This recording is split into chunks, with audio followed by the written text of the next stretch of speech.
Evening, baseball fans, and welcome to Central Warriors Baseball, presented by Sturgill Sports Media and Warrior Nation blog.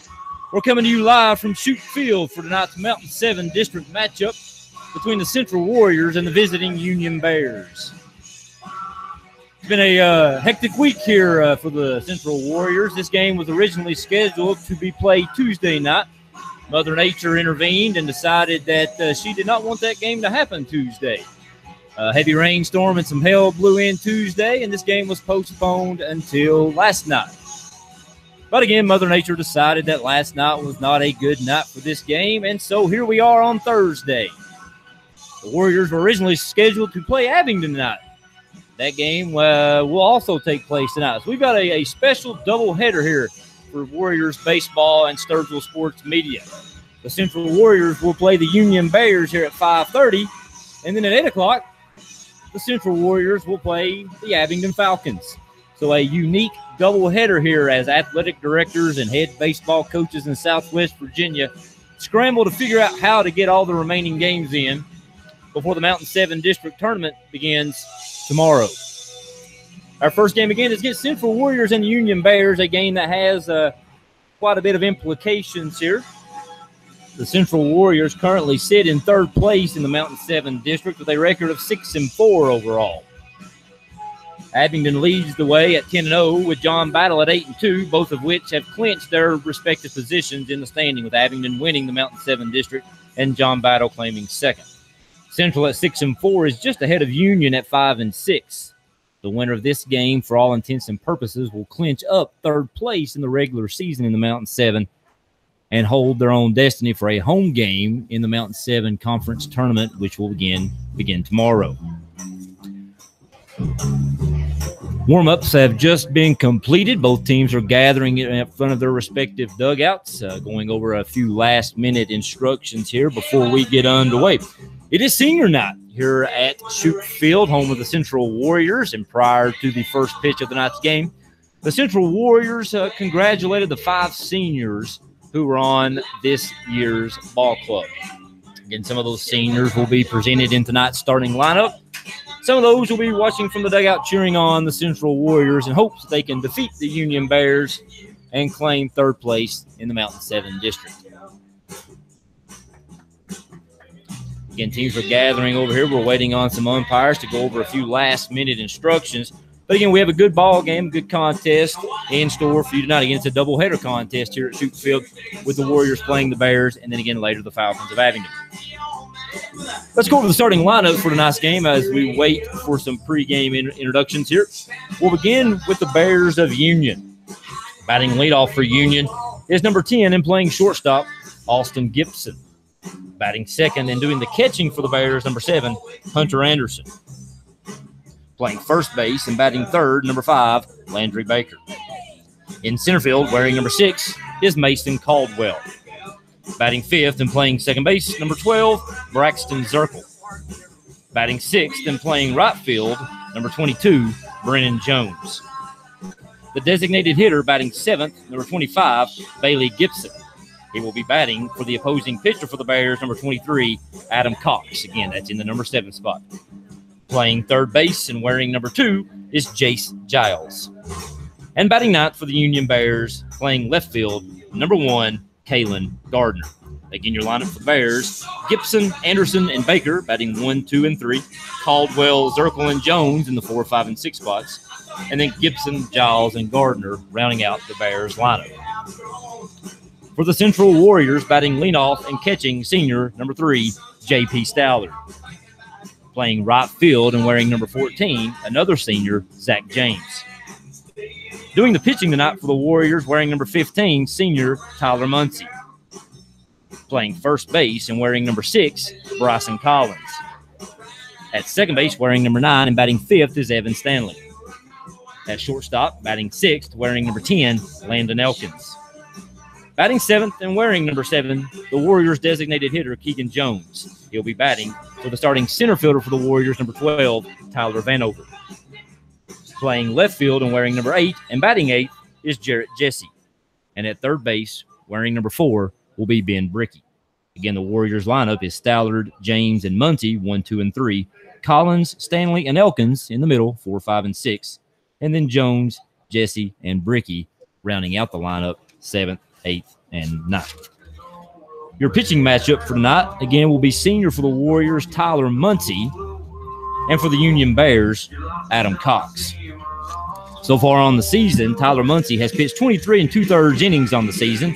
He's appeared in 9 games and compiled a 2-2 overall record. He has an ERA of 2.07 and a walks hits per innings pitched at 1.31. He has 37 strikeouts on the season compared to 17 walks. For the Bears is their ace, Adam Cox. Cox will take to the mound tonight, having appeared in 9 games for the Bears. He has pitched in 49.1 innings, allowed just 9 earned runs. That's good enough for an ERA of 1.28 and a walks and hits per innings pitched at 1.07. He has 78 strikeouts compared to 13 walks and just 44 hits. Again, the Bears throwing their ace in Cox here tonight, looking to perhaps claim the victory tonight over the Warriors. Again, the victor of this game likely controls their own destiny to claim 3rd place in the Mountain 7 district. If Union wins, they will finish the regular season with a 6-6 overall record. A loss by the Warriors tonight will drop them to 6-5 overall. But again, the Warriors have to take on the Abingdon Falcons again in the nightcap of the night's doubleheader, which is scheduled to begin at 8 o'clock. If you were tuning in and planning on listening to both games, we will probably have separate links here on Sturgill Sports Media. The first game will be brought to you on this current link. You'll have to look up the second game by following us on Twitter, subscribing to their YouTube channel at Sturgill Sports Media, or following us on Facebook. Again, it'll be a separate link for the second game tonight. For this first game, I'm pulling single duty. Again, I'm Chris Wilson bringing you the action here of this first game between the Warriors and the Bears. I hope to be joined later on this evening by Chad Dotson.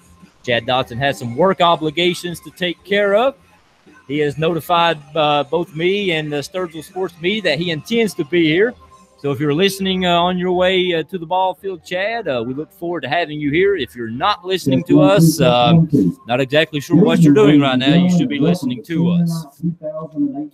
At this time, we'll turn it over to the Warriors PA announcer, Bubba Ty, as he prepares to go over the starting lineups for both teams and the playing of the national anthem. So here is Bubba Ty. Batting first, the shortstop, number 10, Austin Gibson. Batting second, the catcher, number 7, Hunter Anderson. Batting third, the first baseman, number 5, Landry Baker. Batting fourth, the center fielder, number 6, Mason Caldwell. Batting fifth, the second baseman, number 12, Braxton Zirkle. Batting sixth, the right fielder, number 22, Brennan Jones. Batting seventh, the designated hitter, number 25, Bailey Gibson. Pitching tonight for the Bears, number 23, Adam Cox. Batting eighth, the third baseman, number 2, Jace Giles. And batting ninth, the left fielder, number 1, Kaylin Gardner. The Union Bears are coached by J.W. Sellers. And now, the starting lineup for your homestanding Central Warriors. Batting first, the catcher, number 3, J.P. Stallard. Batting second, the right fielder, number 14, Zach James. Batting third, the pitcher, number 15, Tyler Muncie. Batting fourth, the third baseman, number 6, Bryson Collins. Batting fifth, the second baseman, number 9, Evan Stanley. Batting sixth, the shortstop, number 10, Landon Elkins. Batting seventh, the designated hitter, number 7, Keegan Jones. Playing center field tonight for the Warriors, number 12, Tyler Vanover. Batting eighth, the left fielder, number 8, Jarrett Jesse. Batting ninth, the second baseman, number 4, Ben Bricky. Substitutions tonight for the Warriors include number 1, Travis Ballard, number 2, Jordan Bishop, number 5, Noah Bowling, number 11, Hunter Crabtree, and number 22, Daniel Lawson. Ladies and gentlemen, will you all please rise and kindly remove your caps as we honor our great nation with the playing of our national anthem.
Let's get fired up, crowd, and play some baseball here on senior night. Let's go.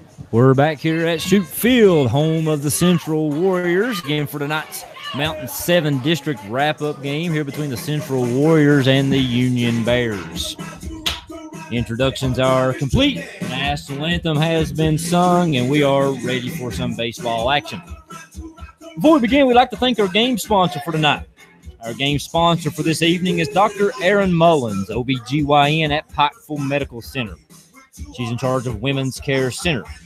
She's serving the Pikeville and the surrounding areas and is accepting new patients now. Again, your game sponsor for the Warriors and Bears is Dr. Erin Mullins, OBGYN at Pikeville Medical Center. We'd also like to take a second to thank all the sponsors here who have made Sturgill Sports Media and Warrior Sports possible this season, bringing you plenty of basketball, softball, and baseball action. We'd like to thank Lonesome Pine Country Club, Southern Steel Tattoo, Don Green with the Napoleon Hill Foundation, The Lane Group, Dr. Basham, Little Henry's Excavating and Paving, RH Sturgill Construction, ITS, Shade Tree Landscaping, Dale's Heating and Air, Evan Sturgill Photography, Cavalier Pharmacy, Todd's Hair Studio, Genesis Salon, Innovative Graphics, Morgan McClure, Chevrolet, Buick, and Cadillac of Colburn, Virginia, Robo's Drive-In, Pound IG8, Rainbow Gymnastics, Morgan McClure, Ford of St. Paul, Virginia, Chelsea Industrial Supply, Mr. Ben Harding, EMI, England Consulting Group, Home Changes, and Powell Valley National Bank. As J.P. Stallard fires the coming down pitch to second base, we are finally ready for some Warriors baseball. Again, this game was originally scheduled for Tuesday night. Mother Nature stepped in and decided that Thursday would be a better time to play this game. It's an overcast day, plenty of blue skies, sun is shining. It's a good day for baseball. Leading off for the Union Bears will be number 10, Austin Gibson, the starting shortstop for the Bears. He fouls the first Muncie offering straight back into the backstop for strike number 1. Gibson enters the game tonight batting .224 for the Bears. He has 5 RBI, 13 hits on the season. J.P. Stallard walks out for a little instructions here to Tyler Muncie. Muncie peers in and gets the sign. And here's the 0-1 offering to Gibson. The pitch low and in dirt for ball number 1 to even a count at 1 ball and 1 strike. Again, setting the defense here for the Warriors across the outfield from left to right, you have Jesse, Vanover, and James. That's left, center, and in right. In the infield, at third base, you got Ben Brickey. At shortstop, Elkins. At second base, Stanley. And at first base, Bryson Collins. Your Warriors battery is Tyler Muncie and J.P. Stallard. The 1-1 pitch from Muncie is low again and in the dirt to run the count to 2 balls and 1 strike to Gibson. Muncie delivers a 2-1 pitch, a check swing, the appeal down to first base umpire. He agrees that it was a strike. That will run the count to 2 balls and 2 strikes to the Bears' leadoff hitter, Austin Gibson. The 2-2 pitch from Muncie, again low and in dirt to run the count full. So Austin Gibson, the leadoff hitter, does what leadoff hitters do. Sees plenty of pitches here in the first at-bat of the game and has run the count to 3 balls and 2 strikes. Gibson toes the dirt in the left-hand or the right-hand batter's box. Muncie peers in to get his signs, gets one he agrees with, and the payoff pitch is flied up to the right-hand side, out over the Union Bears dugout, and foul and out of play. Bryson Collins gave chase, but ran out of real estate to keep the count at 3 balls and 2 strikes to number 10, Austin Gibson. And Gibson, the starting shortstop for the Bears. The payoff pitch, strike 3 down the middle, a called strike 3 for the first out of the inning. Gibson goes down looking to begin the game. Stallard fires the pitch around the horn in the infield. That'll bring up the number 2 hitter for the Union Bears, the starting catcher, Hunter Anderson. Anderson enters the game tonight batting .226 with 12 hits and 8 RBI. The first pitch from Muncie is lined foul down the left field side for strike number 1. Jesse gives chase, retrieves the ball, tosses it back into Elkins, who tosses it over to the Union Bears third base coach and also head coach, J.W. Stallard. Anderson steps back in the box. Behind in the count, no balls and 1 strike. The pitch from Muncie is high and away for ball 1 to even the count at 1 ball and 1 strike. Again, a beautiful day here at Shoup Field. The sun is out as of now. Plenty of clouds in the sky. But as of now, a beautiful day for baseball. The 1-1 pitch from Muncie is fouled directly behind home plate and out of play. That'll run the count to 1 ball and 2 strikes to Hunter Anderson. And we just began with the second batter here in the game in between the Union Bears and the Warriors. The 1-2 pitch from Muncie, an off-speed pitch, grounded up the middle. It ricochets off of Muncie's leg and into center field. That will be a 1-out base hit by Anderson. Good piece of hitting right there by Anderson to take the off-speed offering from Muncie, get just enough of it to line it up the middle for a single. And Tyler Vanover, starting in center field tonight for the Warriors, comes in, retrieves the ball, tosses it back into the infield. So with 1 out, the Union Bears have Anderson on first, and that'll bring up the number 3 hitter, the starting first baseman, Landry Baker.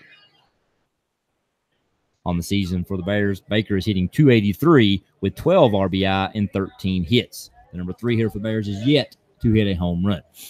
The first pitch to Baker is fouled directly back for strike number 1. Muncie has begun all 3 hitters so far this evening with first pitch fastballs. Again, Anderson stands over at first with a 1-out single. Baker in the box, behind in the count, no balls and 1 strike.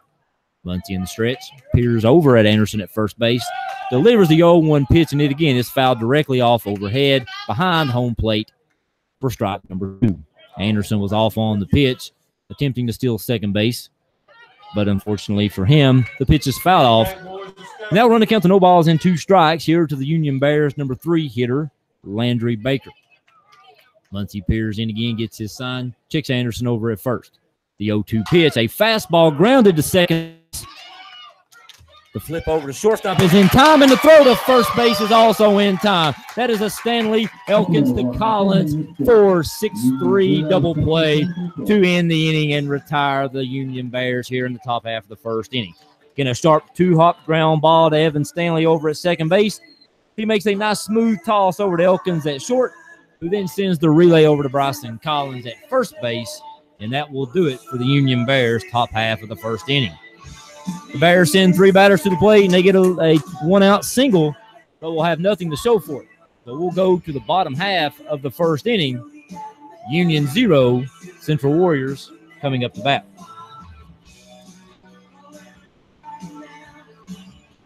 Again, if you're tuning in, we have a double header here in store for you guys tonight. And I'm Chris Wilson, right now pulling solo duty as we await for Chad Dotson's arrival. Hopefully Chad will be here soon. If not here for the first game, he'll be here in time for the second game. I have been informed by Chad he is listening right now as he is en route to the ball field here at Shoup Field. Quickly finding out, though, that, I did a lot of talking here before the game that, longtime Dodgers announcer Vin Scully could do this with ease, do this by himself, and was able to do it rather well. Again, made a Hall of Fame career out of doing play-by-play and things by himself. And quickly finding out here through 1 inning, this is not that easy to do. And just in case you're wondering, I'm trying to keep score, bring you the action, and do it all without skipping a beat. So, Chad, if you're still listening, get here as quickly as you can. Hopefully, I'll be able to bring you guys as much play-by-play action and not screw too much of it up. Keep you guys as well informed as possible. If you have any suggestions on what I need to do to make this better, feel free to text, Twitter, or whatever means you have of getting in touch with me, and it will be greatly appreciated. Then we're going here to the bottom half of the first inning. Bears are unable to score after a 1-out single in the top half of the first. For the Warriors, coming up to the plate will be leadoff hitter J.P. Stallard. Batting second, again, Zach James. And batting third in the inning will be Tyler Muncie. If the Warriors able to reach base, that'll bring up the cleanup hitter and first baseman, Bryson Collins. Cleaning off the bottom of the first inning for the Warriors, the catcher, number 3, J.P. Stallard. Leading off for the Warriors is J.P. Stallard. Coming into the game, J.P. Stallard has had a great season here leading the Warriors in batting. Stallard enters the game hitting .465 on the season with a .619 on-base percentage. He has hit a home run and has driven in 6 RBI from the leadoff spot. The first pitch from Adam Cox is outside for ball 1. And J.P. Stallard doing the regular catching duties here for the Warriors. The 1-0 pitch from Cox is swung on and in the dirt for strike number 1. Pitch was low and in the dirt. J.P. Stallard could not hang off to the pitch. And that will even account at 1 ball and 1 strike. Again, Cox enters the game here for the Bears as their ace, starting in 9 games and compiling a 6-3 record. The 1-1 pitch is an all-speed offering from Cox. Stallard swings and foul tips it into the dirt. That will run the count to 1 ball and 2 strikes. Again, Stallard playing his final home games in the regular season here on Shoup Field. The Warriors recognize seniors before the game. The 1-2 pitch is lifted high and foul down the third base line, and it will drift foul and out of play. Giles gave chase for the Bears, but again, ran out of real estate. Hits off the road adjacent between the old J.J. Kelly High School and Shoup Field, nearly hitting the Union Bears bus, which is parked over here down the third base line. Cox peers in and gets his sign, and the 1-2 pitch is just a little bit outside or perhaps high. I think the Union Bears coaching staff wanted that off-speed pitch to be called strike 3. They disagree with the umpire's decision to call that a ball. And we're not directly behind home plate here at Shoup Field. It looked pretty close from my point of view, but I'll agree with the umpire. The 2-2 pitch is swung on and driven high and deep down the right field line. It's hooking foul. Foul ball out of play. The Union right fielder Jones gave chase. Not enough room down the right field line, and J.P. Stallard will live to see another pitch. And it's 2 balls and 2 strikes to the Warriors' leadoff hitter, J.P. Stallard. The 2-2 pitch from Cox is low and away for ball 3. So just like the Union Bears leadoff hitter, J.P. Stallard has ran the count forward. Cox peers in. The payoff pitch is driven line drive into right field for a leadoff single. Jones misplays the ball out in right field. It will roll all the way to the fence. J.P. Stallard rounds first. He touches second. He's rounding second and into third. He will slide in head first safely at third. So J.P. Stallard with a leadoff single to get the Warriors in business. A 2-base error by Jones in right field advances Stallard all the way to third, and that'll bring up the number 2 hitter for the Warriors, Zach James.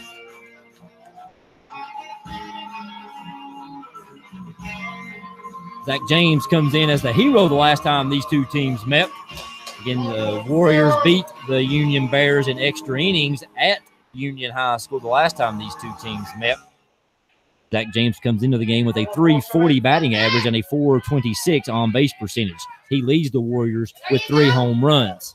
The first pitch to James is in the dirt, skips by the catcher to the backstop. Anderson was unable to come up with it. Unfortunately for the Warriors, Stallard was not able to advance home and score. So again, the first pitch offering from Cox was in the dirt, skipped by Anderson, but Stallard will hold at third base. Again, with nobody out, the Warriors not looking to chance it. And Jeremiah Reiner, the third base for the Warriors. Coach Kelly Foster stands over in the first base coach's box. Cox choosing to go from the windup here with a runner on third for the Warriors. His 1-0 pitch is called a strike for 1 ball and 1 strike. The ball crossing the top end part of the strike zone here to Zach James, the Warriors' number 2 batter. And Cox into the windup, peers in and gets his sign. The 1-1 pitch is grounded sharply to Giles at third base for the Bears. He goes to his knees, makes a great play and throw to retire Zach James over at first base. But the ground ball does get J.P. Stallard in from third. And the RBI the RBI ground out gives the Warriors an early 1-0 lead here in the bottom half of the first inning.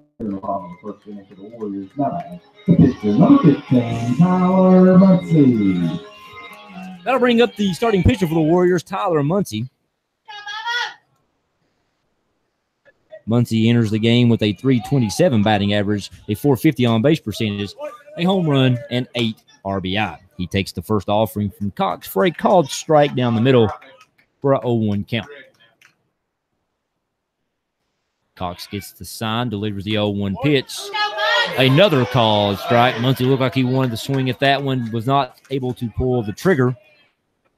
So quickly, Muncie falls behind in the count, no balls and 2 strikes.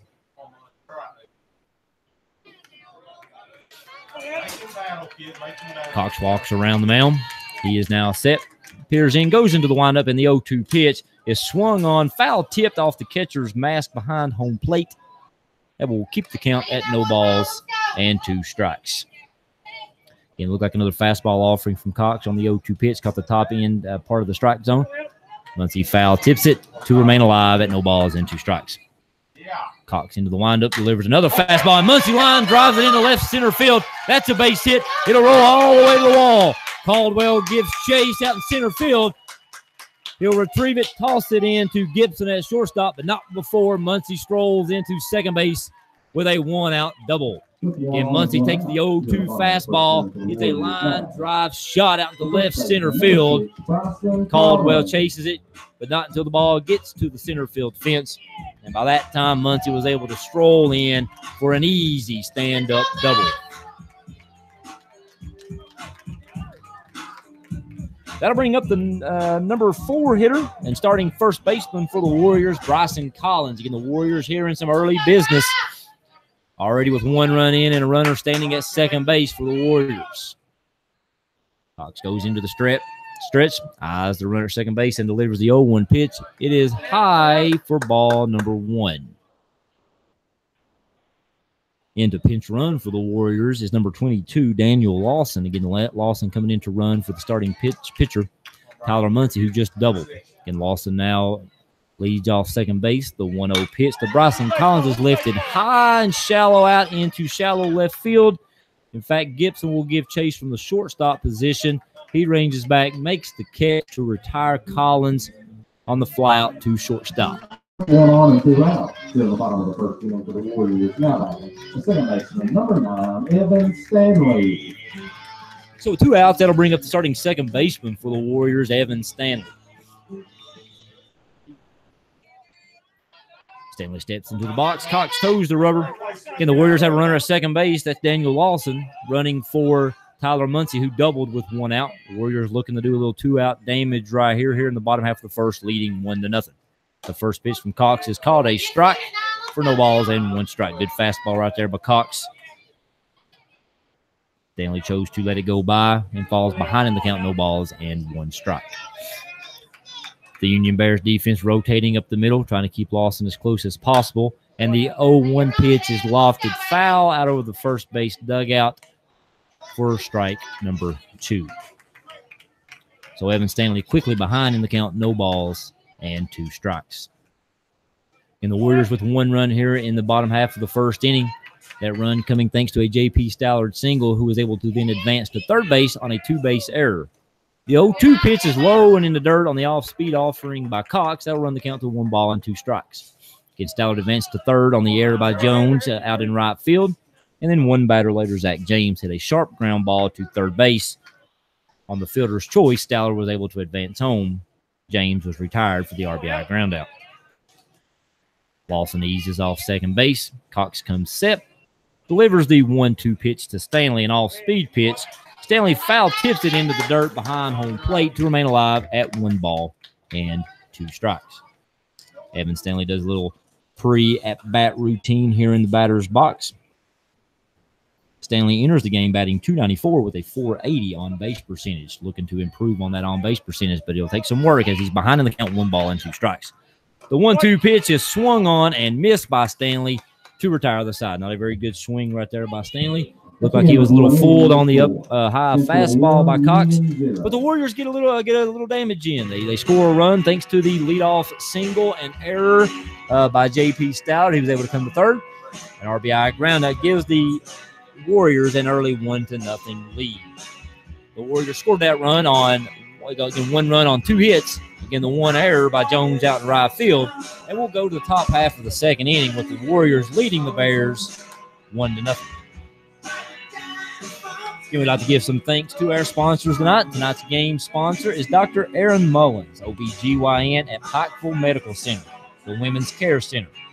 She's serving the Pikeville and surrounding areas and accepting new patients now. We'd like to thank all of our sponsors, and we'll mention them throughout tonight's contest here on Sturgill Sports Media and the Warrior Nation blog. In tonight's game here between the Warriors and the Bears has some playoff implications. If the Warriors are able to hang on and win tonight's game, they will clinch third place in the Mountain 7 district. That will give them third place points in the district, which will help set them up in the ensuing regional tournament. And the Mountain 7 district tournament kicks off tomorrow, which has thrown a little bit of wrinkle in for a lot of these head coaches here across the area and across the district, as a lot of these coaches are trying to figure out who to pitch and how to pitch, and with some of these pitching restrictions, trying to figure out how you pitch your guys tonight, as well as how you get through that district tournament, which kicks off again beginning tomorrow. All right, play is set to resume here in the top half of the second inning. Leading off for the Union Bears is the starting center fielder, Mason Caldwell.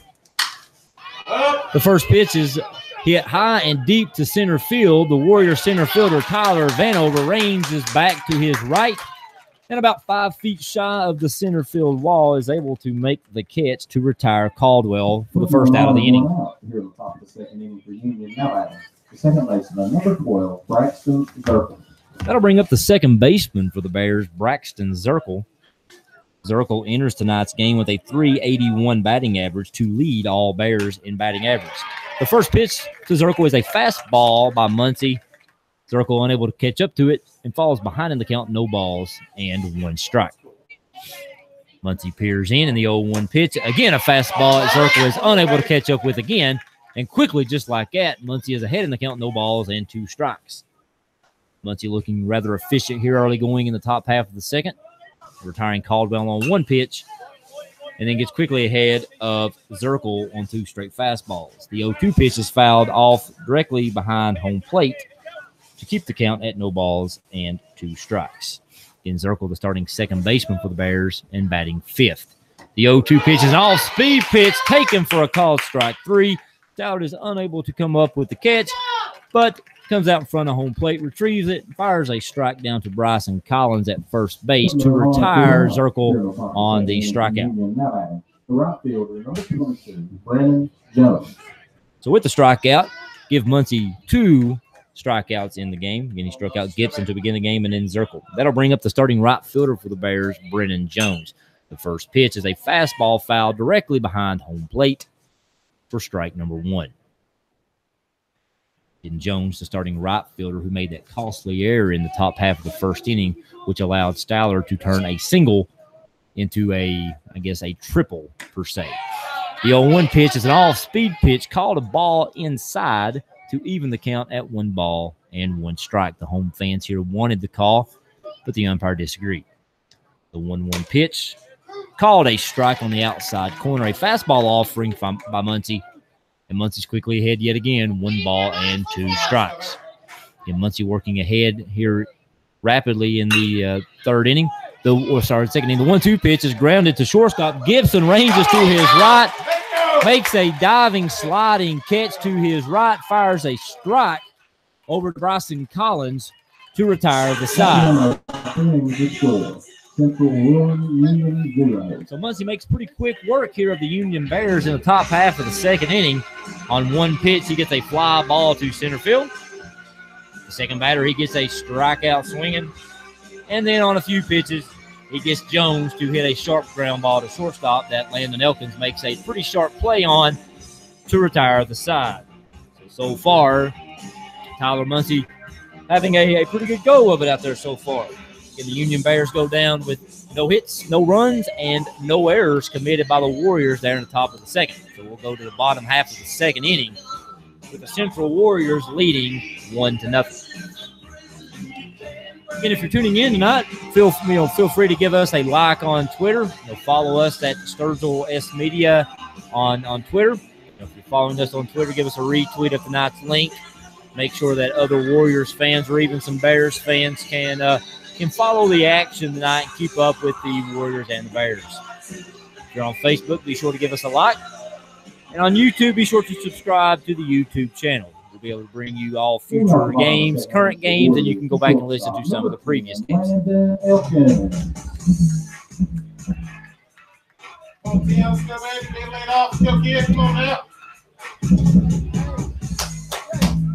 Leading off for the Warriors will be the shortstop, Landon Elkins. Again, Landon Elkins in the top half of the second inning made that great sliding catch at shortstop to retire the third batter of the inning. And in typical fashion, you make a great play on defense, and you lead off the next inning in the batter's box.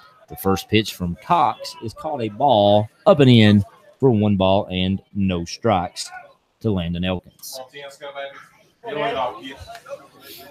Cox peers in for his sign, goes into the windup, and the pitch to Elkins is ball 2. Again, another fastball high. Elkins peers down to the third base box to get his signs from Coach Jeremiah Reiner. Cox receives the ball back from starting catcher Anderson by the Bears. Cox peers in, gets his sign, goes into the windup, and is set to deliver the 2-0 pitch. It is called a strike down the middle, and it's now 2 balls and 1 strike. The batter is Landon Elkins. As we mentioned, he made that great play to end the top half of the second inning. Elkins enters the game batting .273 with a .347 on base percentage. The 2-1 pitch from Cox is swung on and lifted high and deep to left center field, curving. It's a fair ball that hits directly on the left field foul line, about 4 feet shy of the left field foul pole. Gardner gives chase, is unable to come up with it. By the time he chases it down, Landon Elkins is in standing up with a leadoff double. Number 7, Keegan Jones. That'll bring up Keegan Jones, the Warriors' designated hitter. Jones will step into the batter's box, following up a leadoff double here by the Warriors. And again, just like in the first inning, the Warriors getting the leadoff man on. Keegan Jones comes in batting just .136 on the season with a .296 on base percentage. Cox checks the runner at second, delivers the 0-0 pitch. It's low and in the dirt for 1 ball and no strikes. Again, Keegan Jones, the designated hitter. He's batting in place of Tyler Vanover, center fielder for the Warriors. Elkins inches off second base. Cox gives him a look. Peers in, gets his sign, and delivers the 1-0 pitch. It is a ball in the dirt for ball number 2. It skips past Anderson all the way to the backstop. That will allow Elkins to jog into third base. So with nobody out yet again, the Warriors are in business with a runner at third base. And Keegan Jones in the batter's box. The Warriors here clinging to a 1-0 lead. Cox choosing to go into the windup again with a runner at third. Delivers a 2-0 pitch. It is lined foul and out of play down the right-hand side, out towards the Warriors' batting cage that is adjacent to the right field foul line. That will run the count to Keegan Jones to 2 balls and 1 strike. Again, Elkins stands at third with nobody out. The 2-1 pitch from Cox is called a ball up and away, 3 balls and 1 strike to the number 7 hitter, Keegan Jones, the Warriors' designated hitter. In Landon Elkins standing over at third base after a leadoff double down the left field line. Cox set to deliver the 3-1 pitch. It is ball 4 up and in, a no-out walk to Keegan Jones. So the Warriors again in business with runners on the corners and nobody out. And that will prompt a visit from Bears coach J.W. Stallard out to talk to Cox. Jesse. That'll bring up for the Warriors the starting left fielder, Jarrett Jesse. And Jesse looking to do some damage here on the year. Jesse has 10 RBI. Surprisingly, in the number 8 spot, Jesse leads all Warriors on the season in RBI with 10. And a prime chance for her to add on to that with a runner at third base and nobody out. Jesse batting .245 on the season with a .339 on base percentage and a .367 slugging. He does have a home run on the year and has scored 7 runs. He has 8 hits, 3 doubles. I'm sorry, he has 12 hits, with 8 of those being singles, 3 doubles, and again, the 1 home run. Warriors fans and Jesse, I'm sure, would love to see that second home run of the season and help stretch this Warrior lead out. And Jesse, one of the seniors tonight who was honored before the game by the Warriors. This is senior night here at Shoup Field, home of the Warriors. 5 Warriors being honored prior to the game as they play their final home regular season game here at Shoup Field. Again, a win tonight would wrap up third place for the Warriors and give them a home game in the Mountain 7 District Tournament, which is set to begin tomorrow, weather pending. Again, Warriors with runners at the corner here with nobody out in the top half of the second inning. A leadoff double got the thing started by Elkins, and then a no-out walk by Jones has runners at first and third.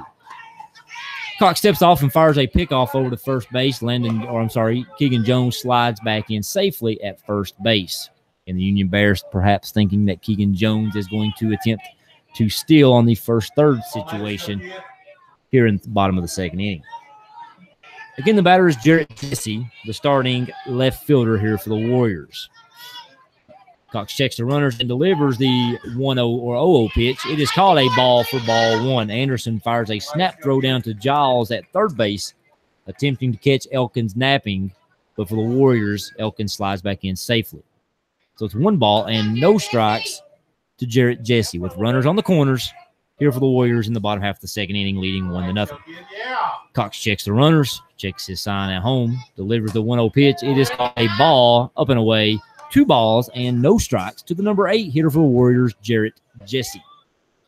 And it's a gorgeous day so far here at Shoup Field, a game that was originally scheduled to be played on Tuesday night. Mother Nature decided to postpone it from Tuesday to Wednesday and then from Wednesday to 5:30 today. We're hoping the rain will hold off so we can get a doubleheader in today as the Warriors will play the Abingdon Falcons at approximately 8 o'clock. The 2-0 pitch is called a ball low and away, and that will run the count to 3 balls and no strikes as the Union pitcher is having a tough time throwing strikes.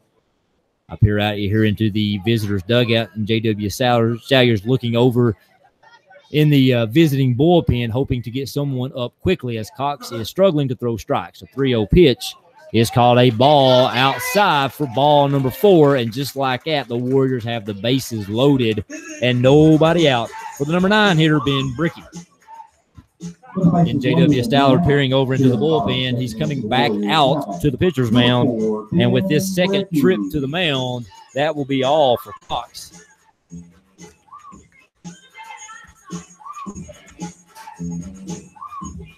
So that's it for Cox here in the top half of the second inning. Cox will not retire a batter.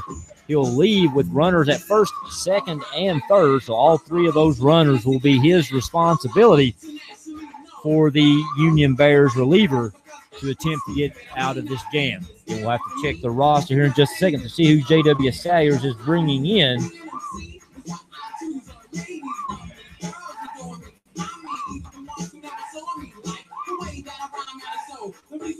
It appears J.W. Salyers is going to call to the bullpen to number 3, Cam Bartee. On the season for the Bears, Bartee has appeared in 8 games. He has a 3-1 overall record. He has appeared in 19 2/3 innings pitched. Over those 19.2 innings pitched, he has given up 17 earned runs for an ERA of 6.05. He has 22 strikeouts, 18 hits, but also walked 15 batters. So that's 15 batters in 19 innings pitched. He has a walks and hits per innings pitched at 1.42. So a tall order for Bartee here again, already with a lofty ERA, a high walk total being called on by head coach J.W. Salyers to try to get out of this bases loaded, no-out jam that the Warriors have going here in just the bottom half of the second inning. I'm sure for Coach Salyers a lot earlier than he wanted to go to the bullpen. But again, going to the bullpen here in the bottom half of the second inning.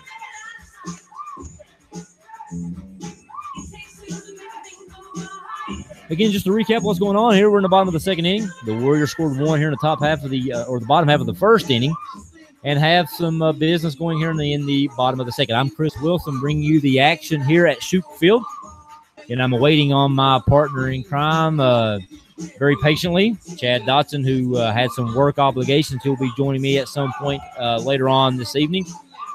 Perhaps he'll join me before this Bears game concludes. If not, hopefully he'll be here in time for the nightcap of this doubleheader when the Bears take on the Abingdon Falcons, the undefeated in conference Abingdon Falcons. And the Bears make a pitching change here in the second inning. It appears we are now ready to play as Bartee completes his warm-up pitches. For the Warriors, the number 9 hitter steps into the batter's box. That is in the form of Ben Bricky, the Warriors starting third baseman. On the season, Bricky is batting 178 with a 213 on-base percentage and 5 RBIs. The first pitch from Barty is a fastball that Bricky swings and misses on to fall behind in the count, no balls and 1 strike. Again, we have Jesse standing at first with a walk. Keegan Jones also walked now at second base, and Landon Elkins, who led off the inning with a double, standing over at third base. On the 0-1 pitch, Bricky shows bunt, pulls back on the ball low and away for a ball and 1 ball and 1 strike. It did not appear to be a suicide squeeze, instead maybe a safety squeeze, but with the pitch being low and away, Bricky chose to pull back. Timeout is called right there by the umpire, and I'm not sure if anyone else picked up on it, but perhaps there was something going on right there. Right before the umpire called, it appeared as if Elkins was about to sprint towards home plate and perhaps a potential suicide squeeze attempt. Perhaps Bricky was unsure of the sign, as he perhaps called time to go over and talk to Jeremiah Reiner, the coach for the Warriors, in the third base box. Can the Warriors have the bases loaded here in the bottom half of the second inning with the number 9 hitter Ben Bricky up? The 1-1 pitch from Barty is bunted right back to Barty at the pitcher's mound. He goes home with it. The throw skips off the catcher's glove, rolls all the way to the backstop. Landon Elkins slides in head first safely. And on the sacrifice bunt attempt, Barty and Anderson are unable to connect for the out, so the Warriors will keep the bases loaded. There'll still be no outs on the board, and up comes the Warriors' best hitter, leadoff hitter, J.P. Stallard.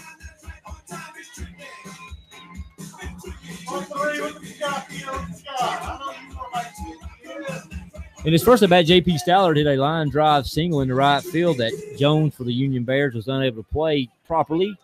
J.P. Stallard was able to jog into third base on the 2-base error and would eventually score the Warriors' first run. J.P. Stallard looking to do a little more damage this time around as he comes to bat with nobody out and the bases loaded. The first pitch from Barty is high and away for ball 1. The 1-0 pitch is grounded sharply foul off the first base side to even the count at 1 ball and 1 strike. Again, the Warriors have Keegan Jones standing at third base, Jarrett Jesse at second, and Ben Bricky at first base, who reached via the error by the Union Bears catcher Anderson. The 1-1 pitch is lofted high to center field.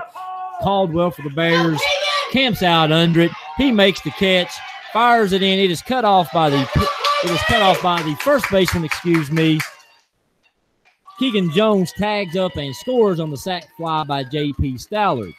On the throw, all Warriors runners are able to advance. So the sacrifice fly by J.P. Stallard gets the job done. The Warriors score another run to go up 3-0. And good, smart base running by the Warriors. Ben Bricky tagging up and advancing to second. Jesse tagged up and advanced to third. So a similar situation as we just saw. The Warriors have runners at second and third now with 1 out. And stepping into the box is Zach James. James grounded out to third base in his first at-bat and takes the first pitch low and away for a ball.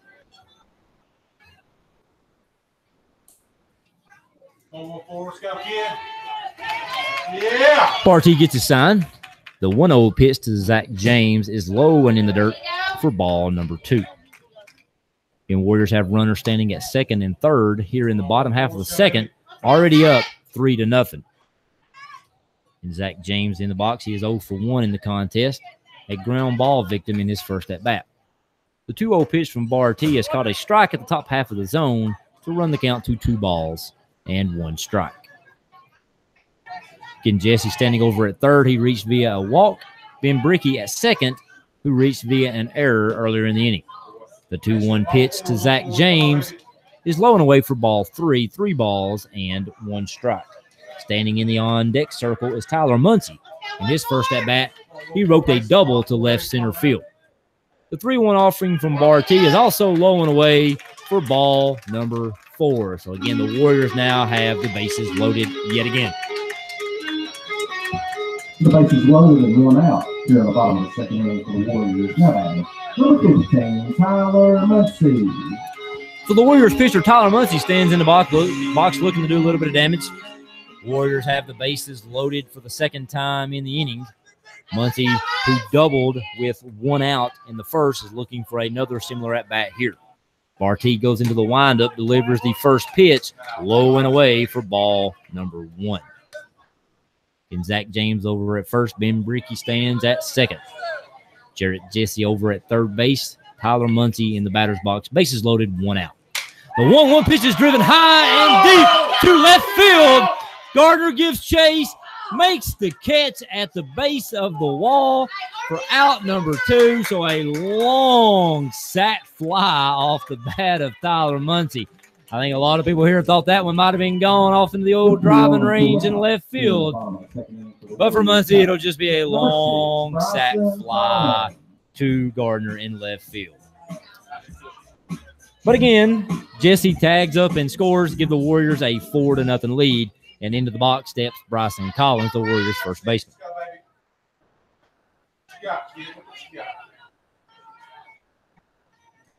First pitch to Collins is low and in the dirt for ball number 1.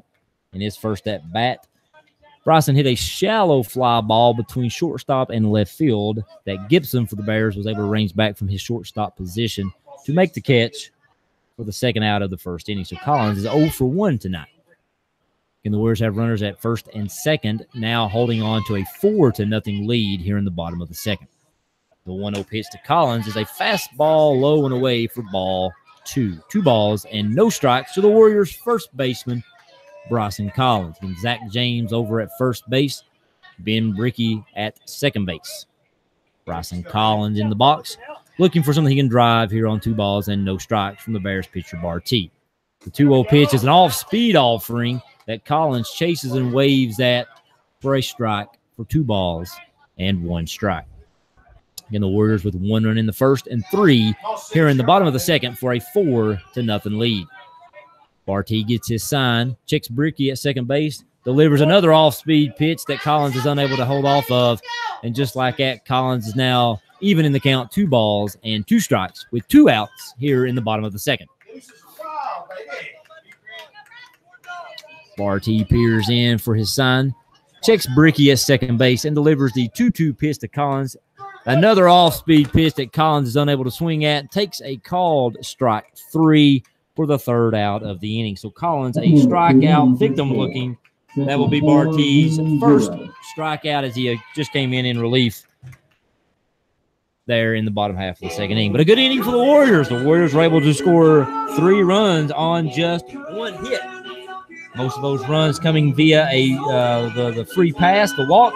Union Bears pitching walked 3 guys that inning, also capitalizing with the Warriors on an error by the Union Bears catcher on a sacrifice suicide squeeze play. So again, the Warriors scored 3 runs on 1 hit, 1 error. They leave the bases, also they leave runners at first and second, but again, lead after 2, 4-0 over the Union Bears. So with that final out, you can close the book on the Union Bears starting pitcher, Adam Cox. Cox will be charged with all 4 runs in the game, all 4 runs being earned. So Cox, who entered the game as the Bears' ace pitcher, who had a sub-2 ERA coming into the contest, will likely leave the game tonight with a little slightly higher ERA than just that. But for head coach J.W. Stallard, he's probably knowing that. I'm unsure what the pitch total was. But with the conference tournament kicking off tomorrow, I'm sure he has in the back of his mind that he can probably go to Adam Cox tomorrow in the Mountain 7 District Tournament if need be.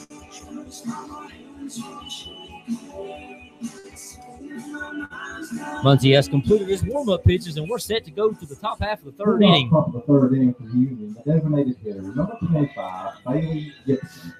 Leading off for the Bears will be the designated hitter, wearing number 25, Bailey Gibson. And so far for Muncie, he has thrown 2 innings. He's faced 6 batters, and we have 6 outs. Again, he did give up a 1-out single in the top half of the 1st inning that was quickly erased on a 4-6-3 double play. The first pitch from Muncie to Gibson is a called strike for no balls and 1 strike.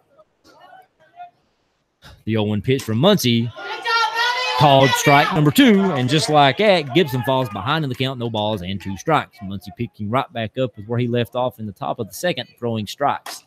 The 0-2 pitch buzzes Gibson up and in for a ball, 1 ball and 2 strikes. Gibson had to duck and get out of the way. Gibson's a pretty good size fella here in the batter's box. So that pitch was way up, but still about caught him in the head.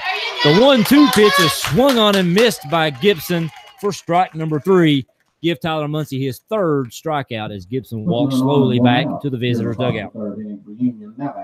Number 2, Jace Giles. That'll bring up the Union Bears starting 3rd baseman, Jace Giles.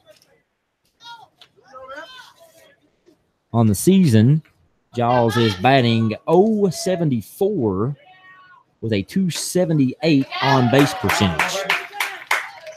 The first pitch to Giles is a strike, and Giles is quickly behind the count, no balls, and 1 strike. Muncie working quick, delivers the 0-1 pitch, a fastball away to run the count even to 1 ball and 1 strike. And so far, Muncie has only allowed the 1 base runner, a 1-out single in the bottom half or top half of the first inning. The 1-1 pitch, a fastball called strike to Giles to run the count to 1 ball and 2 strikes. Kalen Gardner waits in the on-deck circle. The 1-2 pitch is lifted high to shortstop. Elkins ranges to his right, steps onto the outfield grass, just briefly comes back into the infield dirt to make the catch for the 2nd out of the inning. Here in the top of the 3rd inning for Union, now batting the left fielder, number 1, Kalen Gardner. So with 2 outs in the inning, that'll bring up the Bears' number 9 hitter, the left fielder, Kalen Gardner. And so far for the Bears, they have sent 8 batters to the plate, and all 8 have been out. The first pitch from Muncie swung on and missed again for strike 1. Muncie working quickly again, throwing strikes early on in the count. The 0-1 pitch just outside for ball 1, even the count at 1 ball and 1 strike. And the Warriors lead 4-0 with 1 run in the first and 3 runs in the bottom half of the 2nd inning. The 1-1 pitch to Gardner called strike number 2, 1 ball and 2 strikes.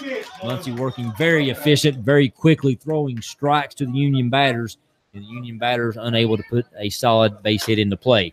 The 1-2 pitch barely misses on the outside corner, very close to the last pitch that we just saw, perhaps a little bit further outside. That will even the count at 2 balls and 2 strikes with 2 outs here in the top half of the 3rd inning. The 2-2 pitch is called a strike 3. Gardner was backing out of the box, perhaps thinking it was inside. Instead, the umpire decides it is a called strike 3. Give Muncie 4 strikeouts now in the game. And just like that, the Bears are retired again in order. As we go to the bottom half of the 3rd inning, your Central Warriors lead 4-0.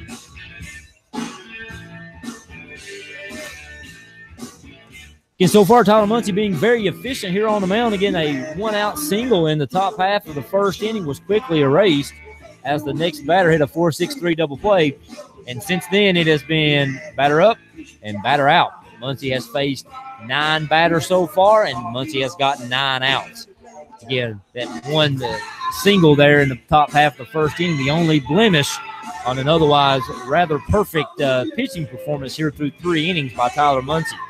Muncie has given up just 1 hit and has struck out 4 and probably hasn't thrown more than 10, 12 pitches at most in the last 2 innings each, as he's making very efficient work here of the Union Bears offense. As we go to the bottom half of the 4th inning, the Warriors will be sending up Evan Stanley, Landon Elkins, and Keegan Jones, the 5, 6, and 7 hitters in the Warriors lineup.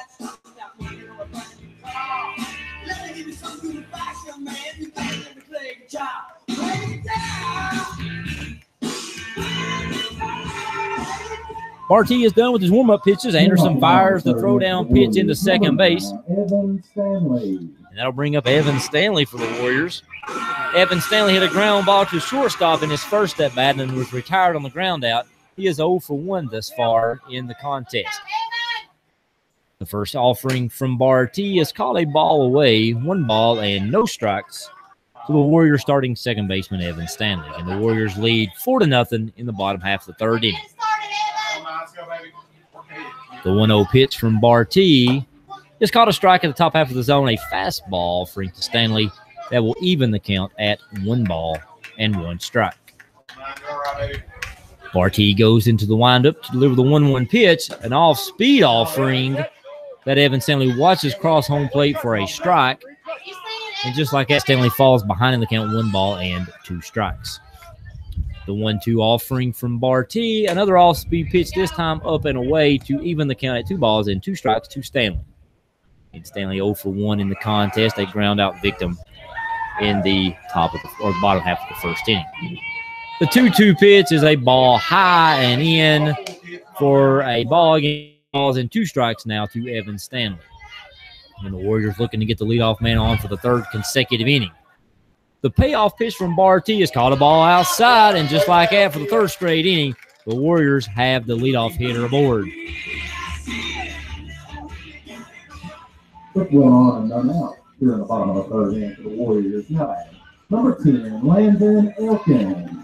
That'll bring up the Warriors shortstop, Landon Elkins. In his first at-bat, he had a double down the left field line that fell about 5 feet short of being a home run and landed directly on the left field foul line or fair line for a double. He squares and bunts it right back to Barty at the pitcher's mound.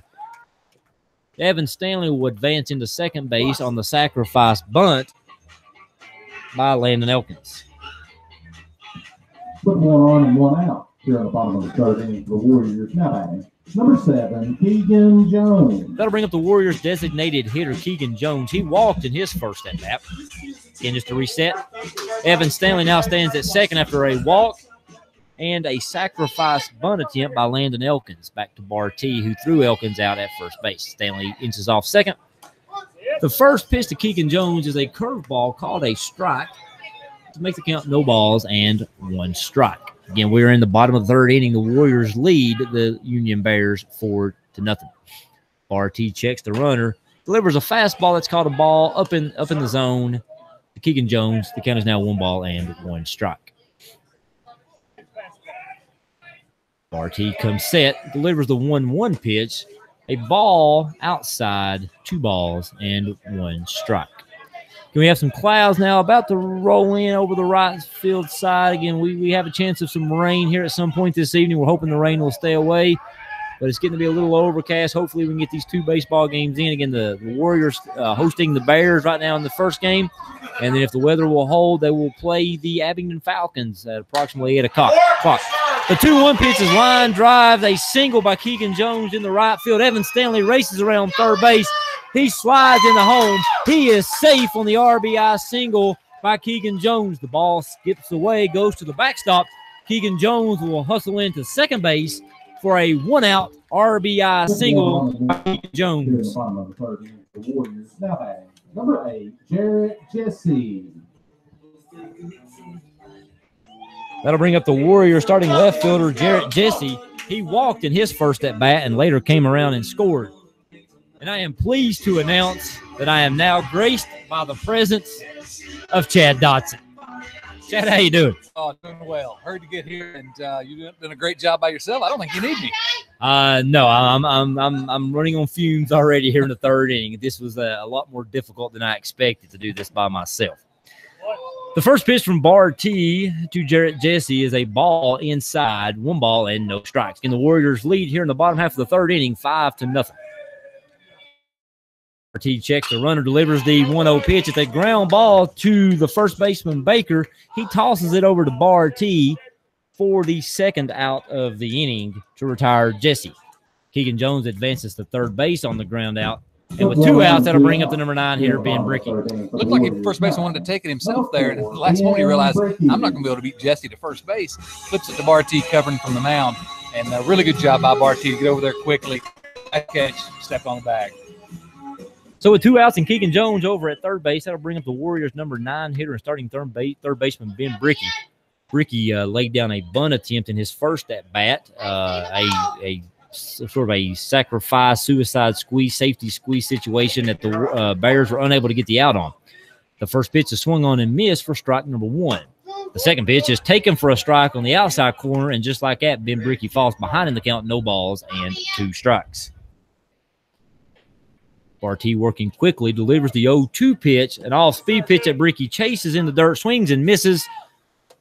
With the ball being in the dirt, the catcher Anderson fires a strike over to Baker to retire Ben Bricky at third base for the 3rd and final out of the inning. But the Warriors get another run. Evan Stanley draws a walk, is able to come around and score. The Warriors score 1 run on 1 hit. They do leave a runner on, but after 3, it's the Central Warriors leading the Union Bears 5-0. Well, 3 good innings here so far for Central. Really what they wanted to do, because this is an important game.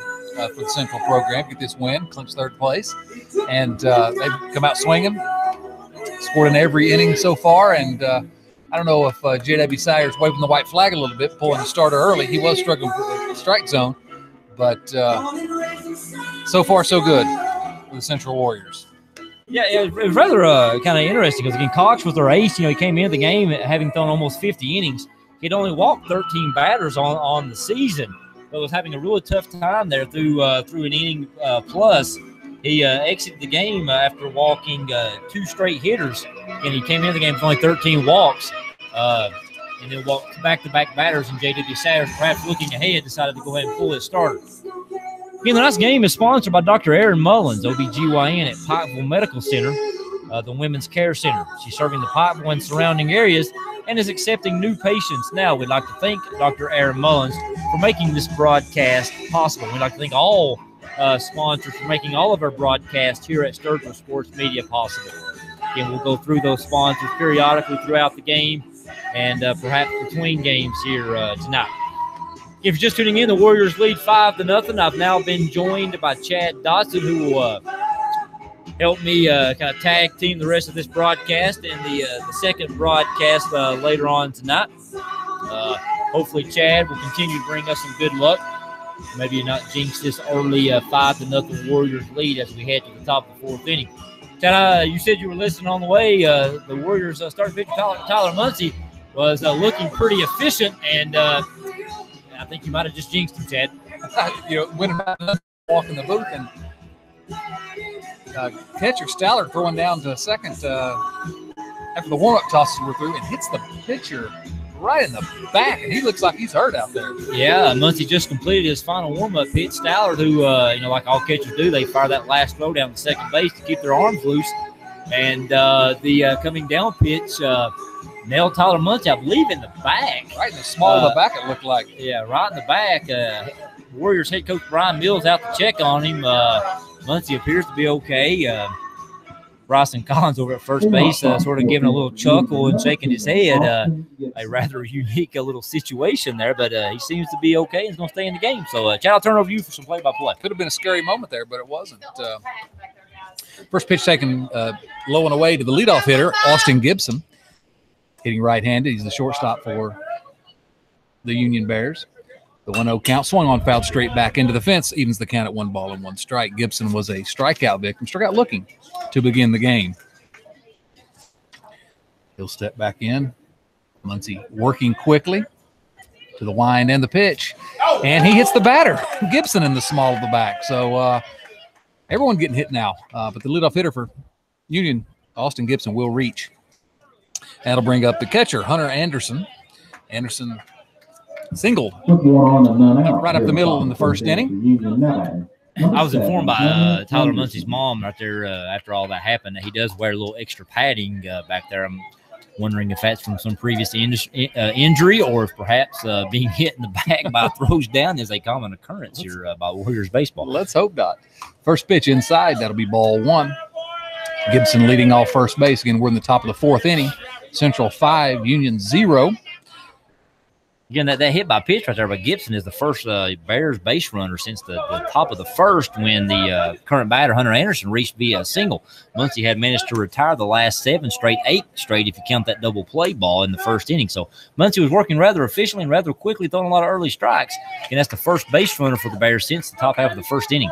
He'll throw to first. Now he's back on the mound. That ball's going to get popped up, but it's going to drift out of play behind home plate just over our heads. That'll leave the count at 1-1 strike. Anderson playing catcher here today, wearing number 7, batting right-handed. Muncy's looking in to get his sign. He's got it. He's going to go to the stretch. Gibson leads off first. Not a very big lead. The pitch on the inside corner. 1-2 strikes. Anderson did not look to have agreed with that call. It was on the inside half. He's still shaking his head out there. He'll step back in, though. 1-2. Muncy to the stretch. And the pitch swung on. That ball in his eyes a little bit. Swung on, trying to protect the plate. He fouls it off. Straight it back into the net. Count will remain at 1-2 strikes. Anderson singled there in the first inning. He comes into the game just hitting 226. Again, one of the things I had heard about the Bears from several people is their lineup was not exactly all that potent. They come into the game hitting it as a team just 228. Curveball swung on, grounded to Elkins at shortstop. He'll throw it over to Stanley at second. Throw to first, not quite in time to pick up another double play, but they do get the lead runner for the first out of the inning. So really nice play, Elkins to Devin Stanley. Landry Baker's going to be hitting now. He's the first baseman. He's the one that grounded into that double play back in the first inning that got Central out of the inning. Stopped Union's, hard to call it a rally when it's just a single, but he hit into that 4-6-3 double play. He'll hit now again with a runner on first base and one away. Baker's number 2 on the team so far this season with 12 RBIs and batting number 3. Anderson going. He fakes it. He's going. He starts to go. Pitch is called a strike. J.P. Stout throws back to first as Anderson tries to scramble back. He does get back in. I noticed before the pitch he had a pretty big lead out there. I wondered if he might be going. He thought twice of it. Look like it might have been some type of set play here for Baker, because Baker does not exactly look like a typical bunter. He does He not. squared around the bunt. I don't believe that was a full-on bunt attempt. He swings and lifts this one in the right center field gap. That ball is going to go all the way to the fence. Anderson rounds second. Baker rounds first. They're going to hold up Anderson at third, so it's a one-out double for Landry Baker. And Union's cooking with gas here all of a sudden in the top of the fourth. Runners at second and third with one out. And the cleanup hitter, Mason Caldwell, is going to come up to the plate. Caldwell flew out to center field in his first at bat back in the second inning. And that fly ball was rather deep out there to Tyler Vanover. He had the range. He was probably maybe 10 feet shy of the center field fence. So a similar fly ball here would get the Union Bears on the scoreboard with a sac fly. All right, Union threatening here. Runners on second and third. One out. Cleanup hitter at the plate, Caldwell. Sort of a strange stance. His hands out way out in front of him. He'll bring him back, but he'll take strike one. Caldwell sets back in again. Muncie continuing to work quickly to the stretch. He'll check the runner at third. That ball's a little high. That'd be 1 ball and 1 strike. Going back to a previous comment I made for you guy here, Chad, I noticed out here over right field over the pine trees, there's some pretty dark clouds rolling in. I just got a text from Evan Sturgill that says it looks like we may be getting ready to be hit by some rain. It's kind of hard for us to see in the press box out of a right field, but from what we can see, there looks like there could be some rain rolling in here rather quickly. There's ball 2. The 2-1 pitch now from Muncie. That ball's high. He's going to run the count to 3-1 and some little wildness we haven't seen from him yet. Yeah. I drove here through St. Paul, Coburn, all the way up. It was pouring the rain, so I don't know if it followed me or not, but I was hoping it'd skate on around us a little bit. So you're going to be the bringer of the rain. I'll take the blame. Whatever. I'm used to taking the blame. 3 balls, 1 strike. That's going to be ball 4, and the bases are loaded. So, again, after really strolling through the first 3 innings, Tyler Muncie worked into some trouble a little bit here. Braxton Zirkle's going to be the hitter now. He struck out in his first at bat. He's a second baseman. Chad, it makes you wonder, Muncie was cruising right along, and all of a sudden here in the 4th inning, he's starting to struggle. Did being hit by that throw from Styler perhaps, affect him somewhat, whether it be mentally or physically, or maybe it's just a bad inning, but and he was cruising. Zirkle drives one into right center field. That's going to roll almost to the fence. The right fielder cuts it off, Zach James, and he throws it all the way into to home, but not before Zirkle has a 2 RBI double, and just like that, the Bears are cooking, cutting the lead to 5-2 on the 1-out double by Zirkle. That ball almost a carbon copy of Hunter Anderson's double earlier in the inning. Landry Baker's double earlier in the inning. And didn't quite get to the wall, but almost. 2 runners come around, and now here we are again. Runners on second and third with 1 out, just like we had a moment ago. It's going to be Brennan Jones hitting the right fielder. He grounded out the first time up to the third baseman, Ben Bricky. First pitch he swung on and missed, and he was looking to tie this game up with 1 swing there. Big swing from Jones. He'll step back in the right-hand batter's box. Back at the stretch, Tyler Muncie. That ball's high. So 1 ball and 1 strike. And, you don't know whether there's no way for us to know up here whether that had any effect on him. But certainly all of a sudden he's not the same pitcher he was in the first 3 innings. And that's probably my fault, actually, too. I'll take the blame for that. Yep. 1-1 pitch swung on and missed. Counts now 1-2. Again, here we are on the top of the 4th. Central has a 5-2 lead, but Union's already got 2 across here in the inning and got runners in scoring position. The 1-2 pitch swung on and missed, in a big strikeout there for Tyler Muncie for the 2nd out of the inning.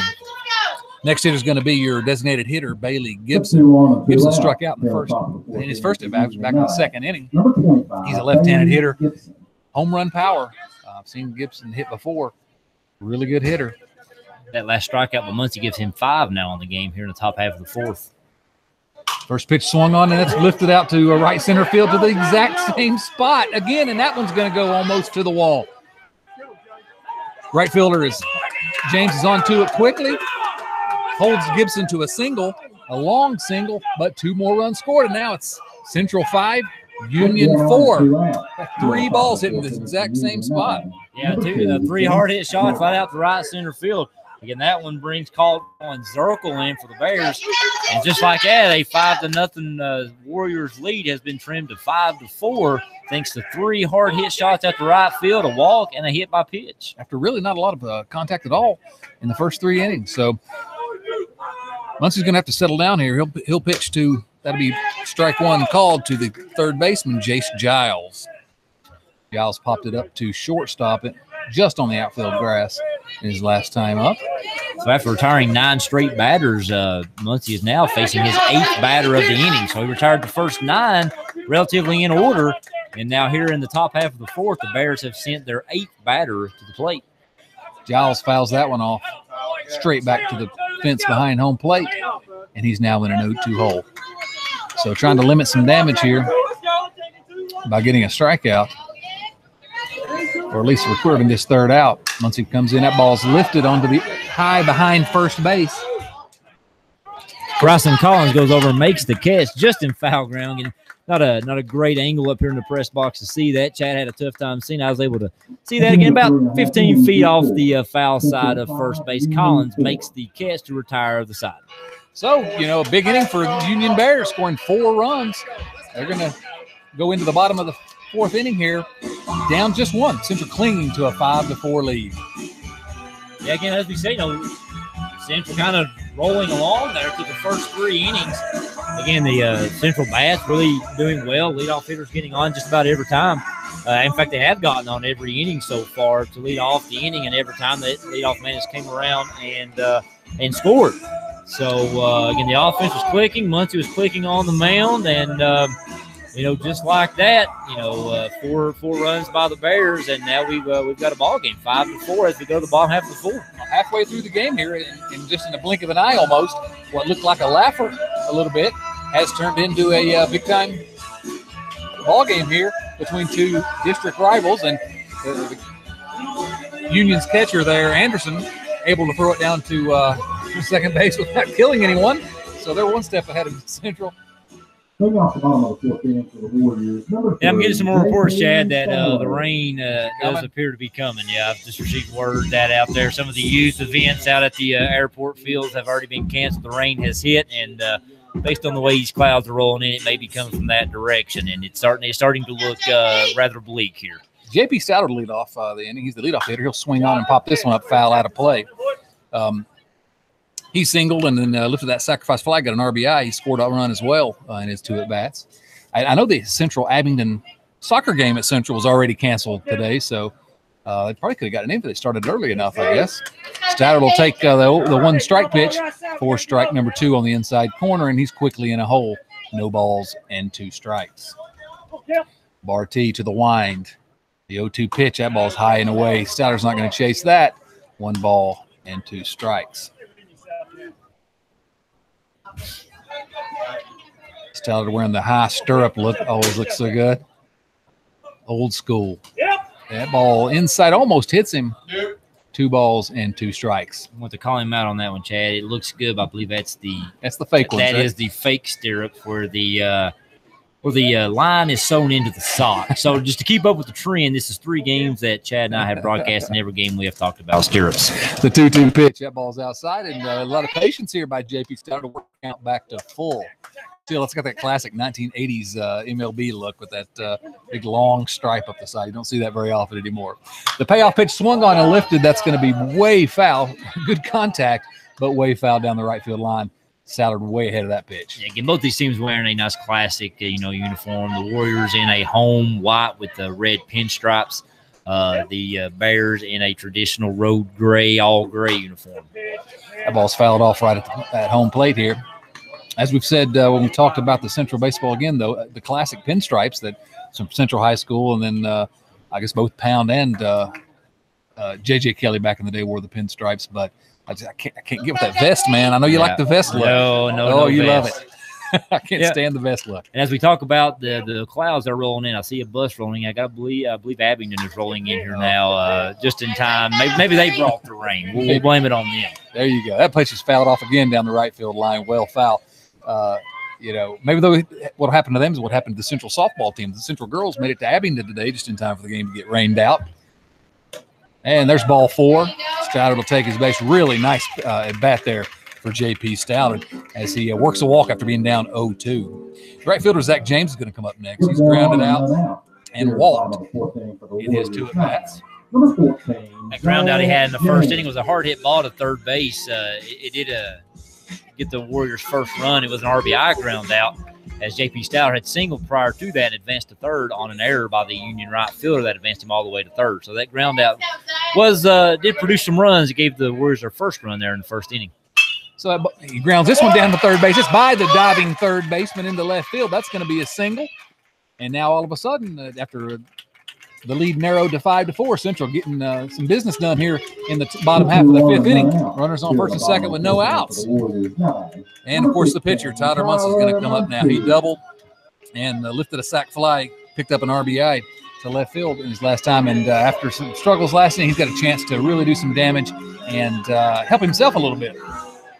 Yeah, I'm sure after that top half of the 4th inning where he gave up 4 runs, he'd like to get some of those back right here, maybe help himself out.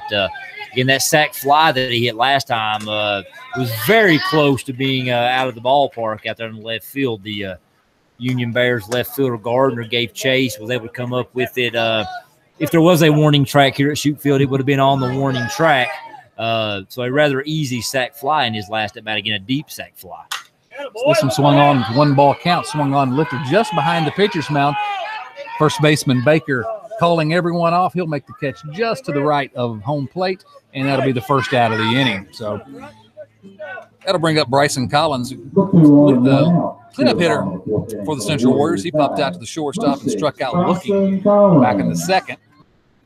Yeah, that last at bat, Barty, after falling behind the count to Collins 2-0, started giving him a heavy dose of off-speed pitches, and Collins swung and missed at 2 straight curveballs, and then watched a third one go right down the middle for a called strike 3. So let's see if Barty leads him off the curveball here.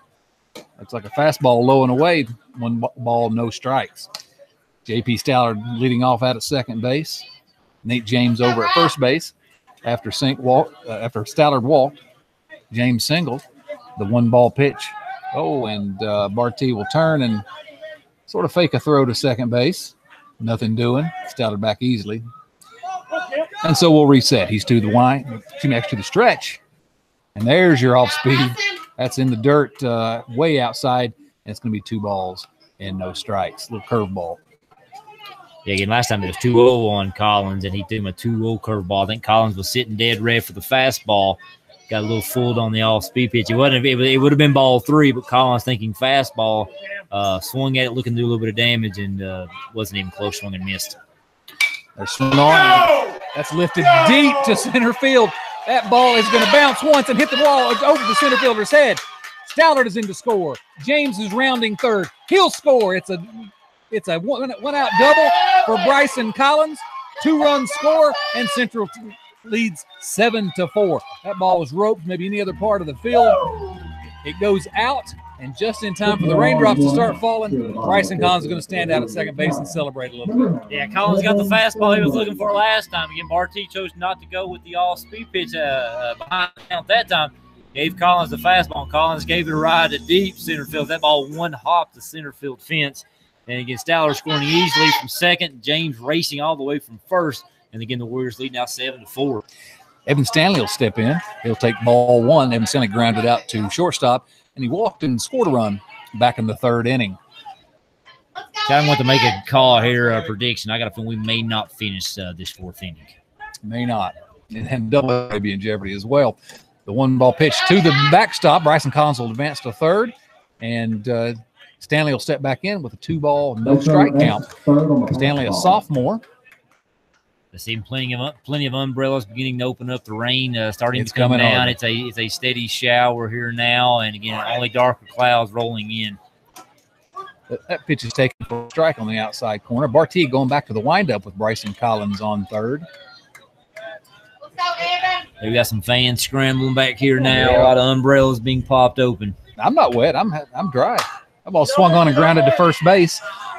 Fielded by Baker. Baker collects the out at first base, fires home. Bryson Collins is running on the pitch or on the hit, and he scores, slides in ahead of the throw for the 8th run for Central. Central 8, Union 4. Good RBI single right there by Stanley, getting 1 out. You got a runner over at 30, puts the ball in play. Collins breaking on the contact, was able to beat the throw, and again, give an insurance run here to give the Warriors 8-4 lead. All right, Landon Elkins will be up, senior shortstop. He doubled hard down the left-hand side, and then had a sacrifice bunt in his second at bat. He swings and grounds to third base. It goes between the wickets. Giles just lifts up the gloves between his legs. That'll be an error on the third baseman, and Landon Elkins reaches with 2 outs. That'll bring it's going to be Keegan Jones, the designated hitter. He's walked and singled today, scored a run.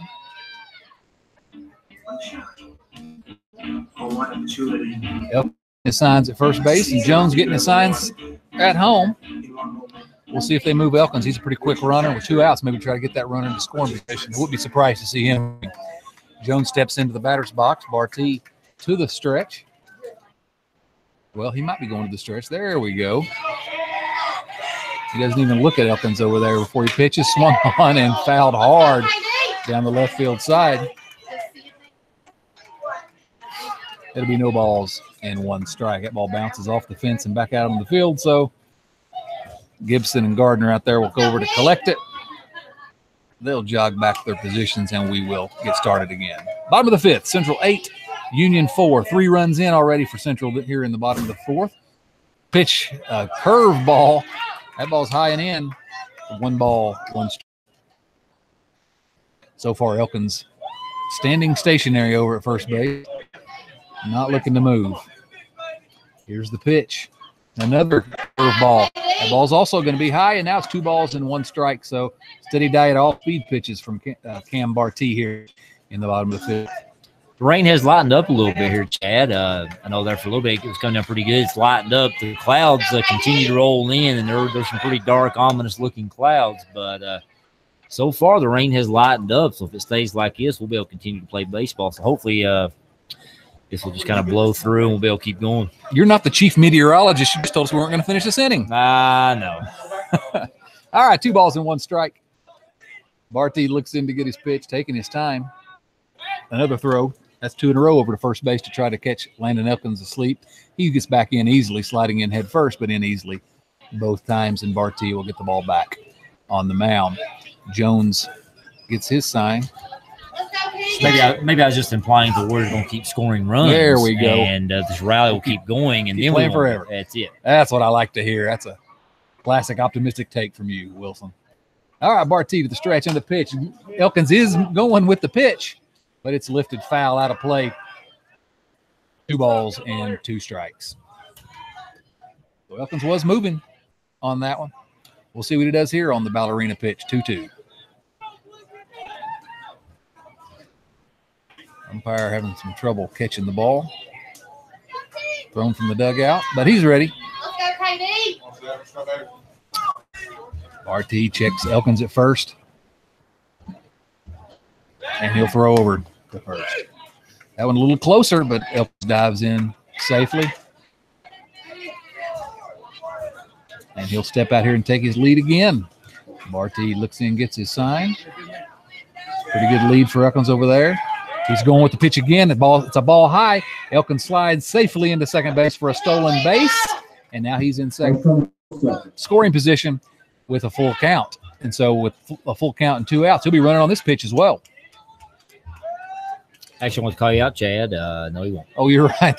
He doesn't. This is not there's not a force. Yeah, he might. He could. Yeah, he may be running. He don't have to. He does not have to. You're right. May. He's not. Thanks for calling me out. That's a ball in the dirt. Anderson jumps on it. And so if we get a 3-2 on this next hitter, of course, they'll have to run. There we go. That's how that works, right?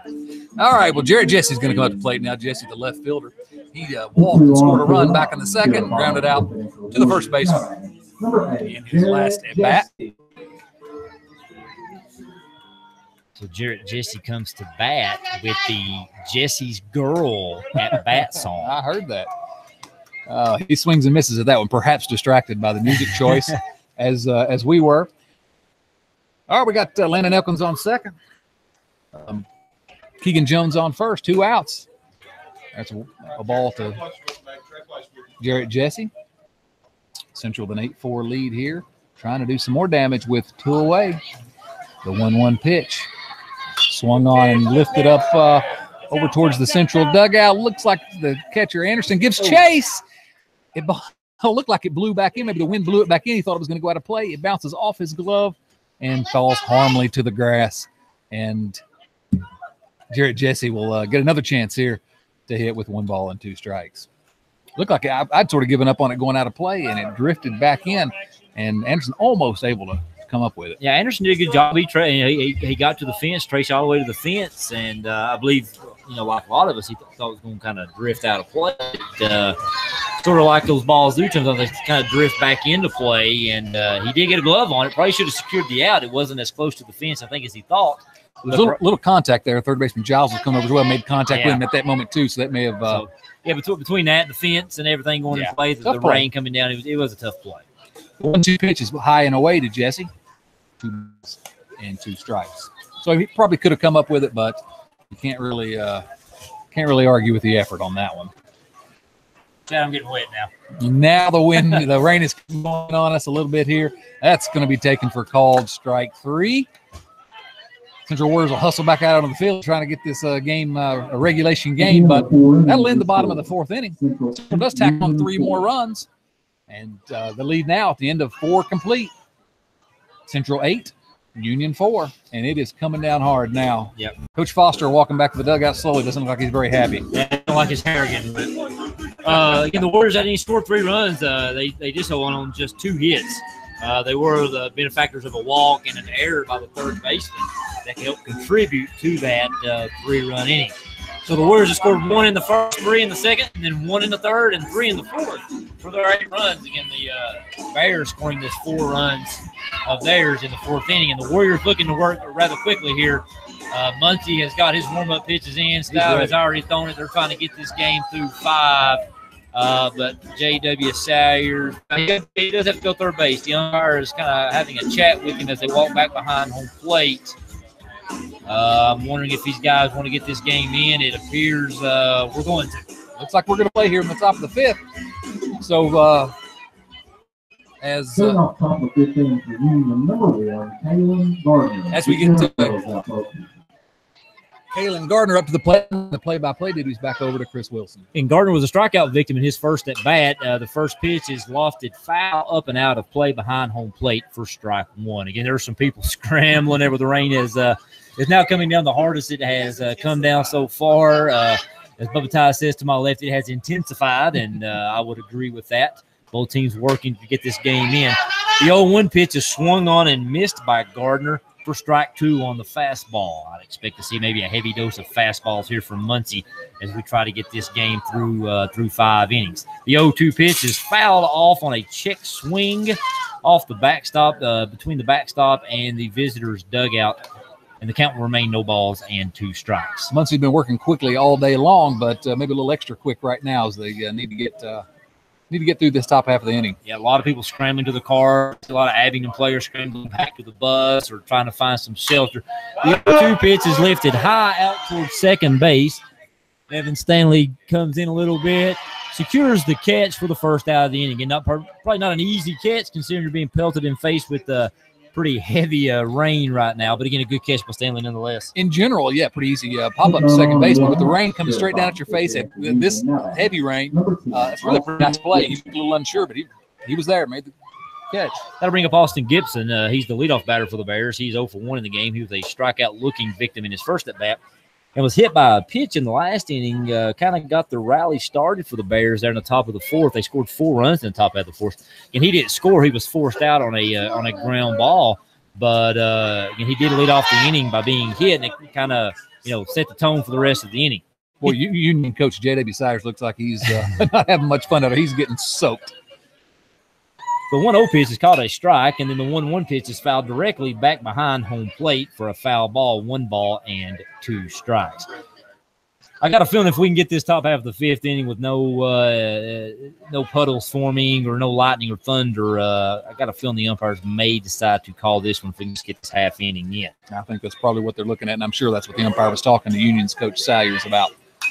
The 1-2 pitch is fouled off directly back into the backstop, so the count will remain 1 ball and 2 strikes. As a head coach, in JW and even Coach Mills' shoes right here, I know JW just his team's losing the game, but you've got 4 in. We've got the conference tournament scheduled to start tomorrow. Even though his team's losing, getting this game complete might be of a priority. The 1-2 pitch is a curveball called a strike 3. That will retire Gibson, who becomes a strikeout victim for the second time.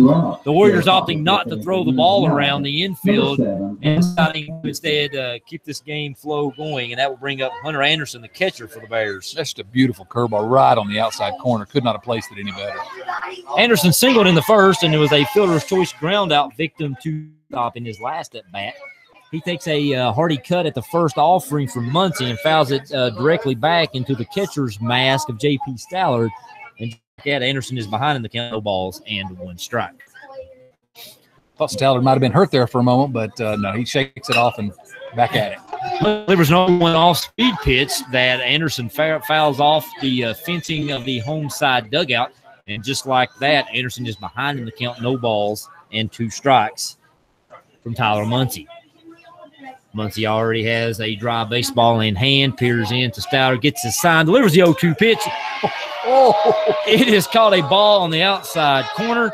Obviously, the home plate umpire is not as wet as everyone else and is in no hurry to get off the field. That pitch looked pretty good from my point of view, but instead it's called a ball. That one's called a strike, though. Looks like about the same pitch. In fact, Anderson kind of agrees with it as well. He thought it was the same exact pitch, but that time the umpire wasn't wet enough to call that one a strike. And just like that, Muncie retires the side 1, 2, 3, and we're going to the top of the 5th. I'm sorry, we're going to the bottom of the 5th. Warriors leading 8-4. Union is taking the field here. I don't know. Umpires coming out over to talk to each other. The rain has not let up any since it started coming down hard a moment ago. Looks like they're going to let them keep on playing here, and Central have a chance to extend this lead just a little bit. Well, it's a pretty steady rain. There's no puddles so far forming on the field. No lightning, no thunder that would force us to necessarily stop the game. At this juncture right now, it's more of just it's a nuisance. It's something you don't want to play in. The umpires are deliberating here at home plate. Looks like they have decided they're going to bring out Coach Mills and Coach Sayers to discuss what needs to be done. Again, no puddles so far on the field. Nothing around home plate, nothing out in the dirt. I'm sure the grass is slick. Home plate, you can see, is glistening from the lights and the rain that's formed on that. But the field's in remarkably good shape, really. Yeah, it is. Like I said, it's wet. It's nothing that nobody wants to have to stand around in, and it's not an ideal situation. Nothing like what we started the game in when we had some bright blue skies, nice warm temperature, and some sun shining down on us. Looks like Coach Mills is going over with JW, kind of where some of the water begins to form first. And the home plate umpire and the base umpire are still gathered here discussing what to do. Union still on the field doing their pre-inning routine. You know, I heard someone led off this broadcast by saying it's a beautiful day for baseball. What happened? It was a beautiful day, but I did not say it was a great day to play two. There you go. I didn't quite go that far, kind of like it's been the last really all week.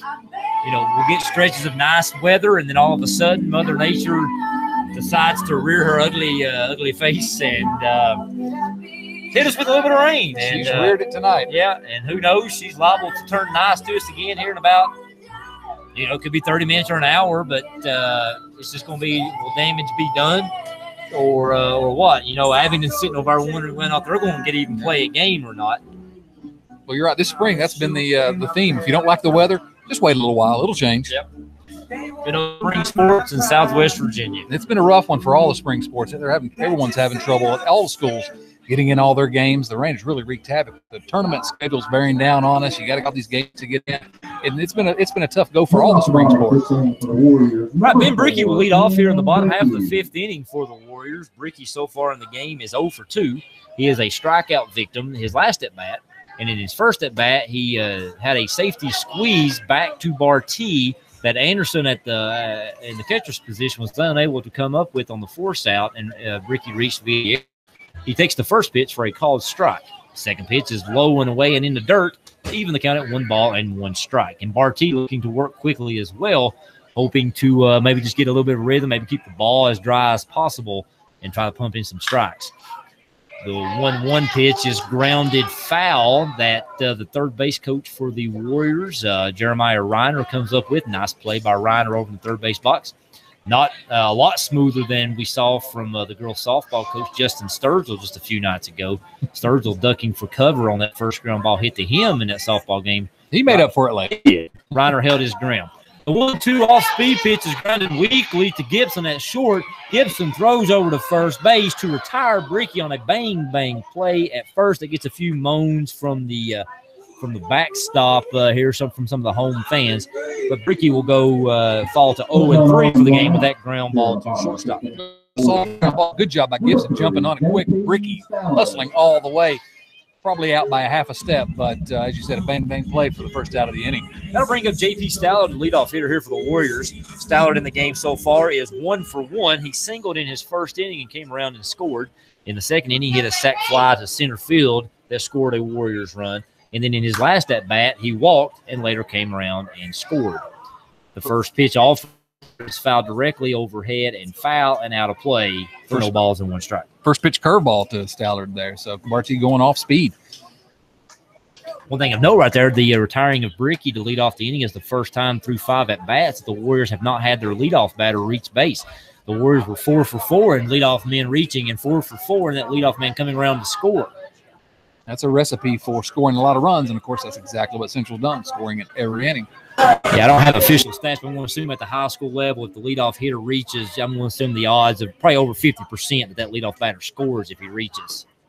The 0-1 pitch is low and in the dirt for a ball. That'll even the count at 1 ball and 1 strike, and wipes off a little bit of the dirt and mud that collected on the baseball right there and sends it back to Bartee on the mound. It's the same thing J.P. Stallard was doing in the top half of the inning after every pitch that wasn't fouled off. He was rubbing it on his uniform pants. That might be frowned upon in the higher leagues, not here tonight. In the higher leagues, they play just all out and bring in a fresh new baseball. The 1-1 pitch is up in the zone for a ball to make the count 2 balls and 1 strike to Stallard. The 2-1 pitch, a fastball, is lifted high and foul back out of play to even the count to J.P. Stallard at 2 balls and 2 strikes. Going back to that previous comment, I have looked over here in the home dugout, and Coach Mills is carrying around a towel, trying to help the best he can draw off the baseballs or at least wipe off the baseballs that may get a little water or mud collected on them. Isn't it John Thompson or Jerry Tarkanian from back in the day carrying a towel on the bench over there? Let's hope he doesn't chew on it like Tarkanian used to, especially with all that brick dust and mud on it. Ugh.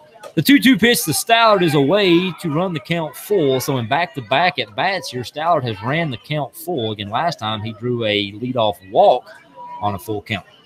The payoff pitch from Bartee is swung on and lifted high and deep to right field, but the ball will hook foul by several feet. Looked good coming off the bat, but the Union right fielder Jones did not give much chase. We can't see the right field corner very well. Probably at home run distance, but considerably foul. He got every bit of it on that one, and a big smile on JP's face. He knew he got it just way out ahead of it. Bartee in the windup delivers the payoff pitch, an off-speed pitch that J.P. Stallard watches for strike number 3. I think Stout was kind of hoping perhaps it was ball 4. Took a few steps down the first base line, but the home plate umpire disagrees and said that was strike number 3 for the second out of the inning. Well, it was close. With 2 strikes, sometimes you don't want to take that. Stout is a very patient hitter and a very good hitter because of that. He usually swings the pitches that he can drive. So 2 outs here in the bottom of the 5th. So that'll be the 3rd strikeout for Barty, who came in relief in the bottom half of the 2nd inning. That'll bring up the Warriors right fielder, Zach James. In the game, Zach James is 1 for 2. In his last at-bat, he reached on a single. Prior to that, he was a walk victim, or not a walk victim, but a walk recipient, and he also grounded out to 3rd base. He's got a pretty sweet neon bat and neon batting gloves, if you notice there. Since we have a history of talking about uniforms, we're not going to lose him if it gets any darker here. Yeah, that's the fat of the kids to go neon. Again, that single last at bat was a hard single down the 3rd base line. Again, he grounded out to 3rd base in his first at bat, and that foul ball was hit hard to the foul side, to the right-hand side of Jeremiah Reiner over in the 3rd base box. He's not getting fooled today, that's for sure. No, the 1-1 pitch is up and in for ball 2, so it's 2 balls and 1 strikes to Zach James here, the Warriors' number 2 hitter. Again, the Warriors lead the Bears 8-4. We're in the bottom of the 5th here at Shoup Field here in this Mountain 7 district matchup. The 2-1 pitch is a fastball on the outside corner, and the count is now even at 2 balls and 2 strikes with 2 outs to the Warriors' number 2 hitter, Zach James. But he's not number 2. He's number 14. He ruined this narrative. Yes, I did. In fact, we'd have to put Jordan Bishop in to keep that narrative going. The 2-2 pitch is away for ball 3, and so for back-to-back batters, Barty has ran the count full to the Warriors. So full count with 2 outs in the bottom of the 5th. The payoff pitch to James is swung on and hit sharply between shortstop and second base. The ball kicks off Gardner's glove in left, but doesn't kick too far away. He's able to retrieve it. So Zach James is a solid 2-out RBI into right field, his 2nd consecutive single, and that'll bring up the Warriors pitcher, Tyler Muncy. Austin Gibson playing shortstop for Union was shaded up the middle a little bit. That pitch was a curveball from Barty just out over the plate, and James got every bit of it really well struck. And kind of odd that he would be shaded up the middle, considering that 3 or 4 times here tonight we have seen Zach James hit a hard line drive down the left side. The first pitch to Muncy is grounded foul. Again, another nice hustling play by the Warriors coach, Coach Reiner, over the 3rd base box. He ranges over to his right to try to – I think now we're seeing a little more effort out of the base coaches because they're trying to keep the balls dry. They don't want to see it roll in the water or in the grass too much and potentially ruin a baseball. I hope we get one towards the first base side so we can see if Coach Foster is going to do the same. I think Coach Foster's just doing what he can to stay dry over in the first base box. In fact, I can't even see him over here. He might be in the visitor's dugout. The 0-1 pitch from Barty to Muncy is inside to run the count even at 1 ball and 1 strike. You say Foster's trying to make sure he didn't get his hair wet? I think so, yes. He's trying to keep that hair wet. I'm sure of it. Or hair dry, yeah. James inches off first base. The 1-1 pitch to Muncy is low and away for ball 2, 2 balls and 1 strike. Again, James stands over at first base. He had a 2-out single. Muncy in the box, ahead of the count, 2 balls and 1 strike. Again, in the game so far, Muncy is 1 for 2. He doubled in his first at bat to left center field, then hit a sac fly to deep left field that got a run in for the Warriors in the 2nd. And then in his last at bat, he was a pop-up victim to first base. Barty decides to throw over to first base, trying to decide perhaps, standing in the rain and maybe trying to get that out at first. Down 8-4 is more important than just trying to. Paying a lot of attention to James over there. Yes, he is. The 2-1 pitch is low and away. It skips past Anderson, rolls to the backstop. Anderson slips a little bit, but I don't believe he had any chance to retire James, who advanced on the passed ball. So James trots into second base on the ball 3 to Tyler Muncy. Muncy now ahead in the count, 3 balls and 1 strike, with James standing at second base.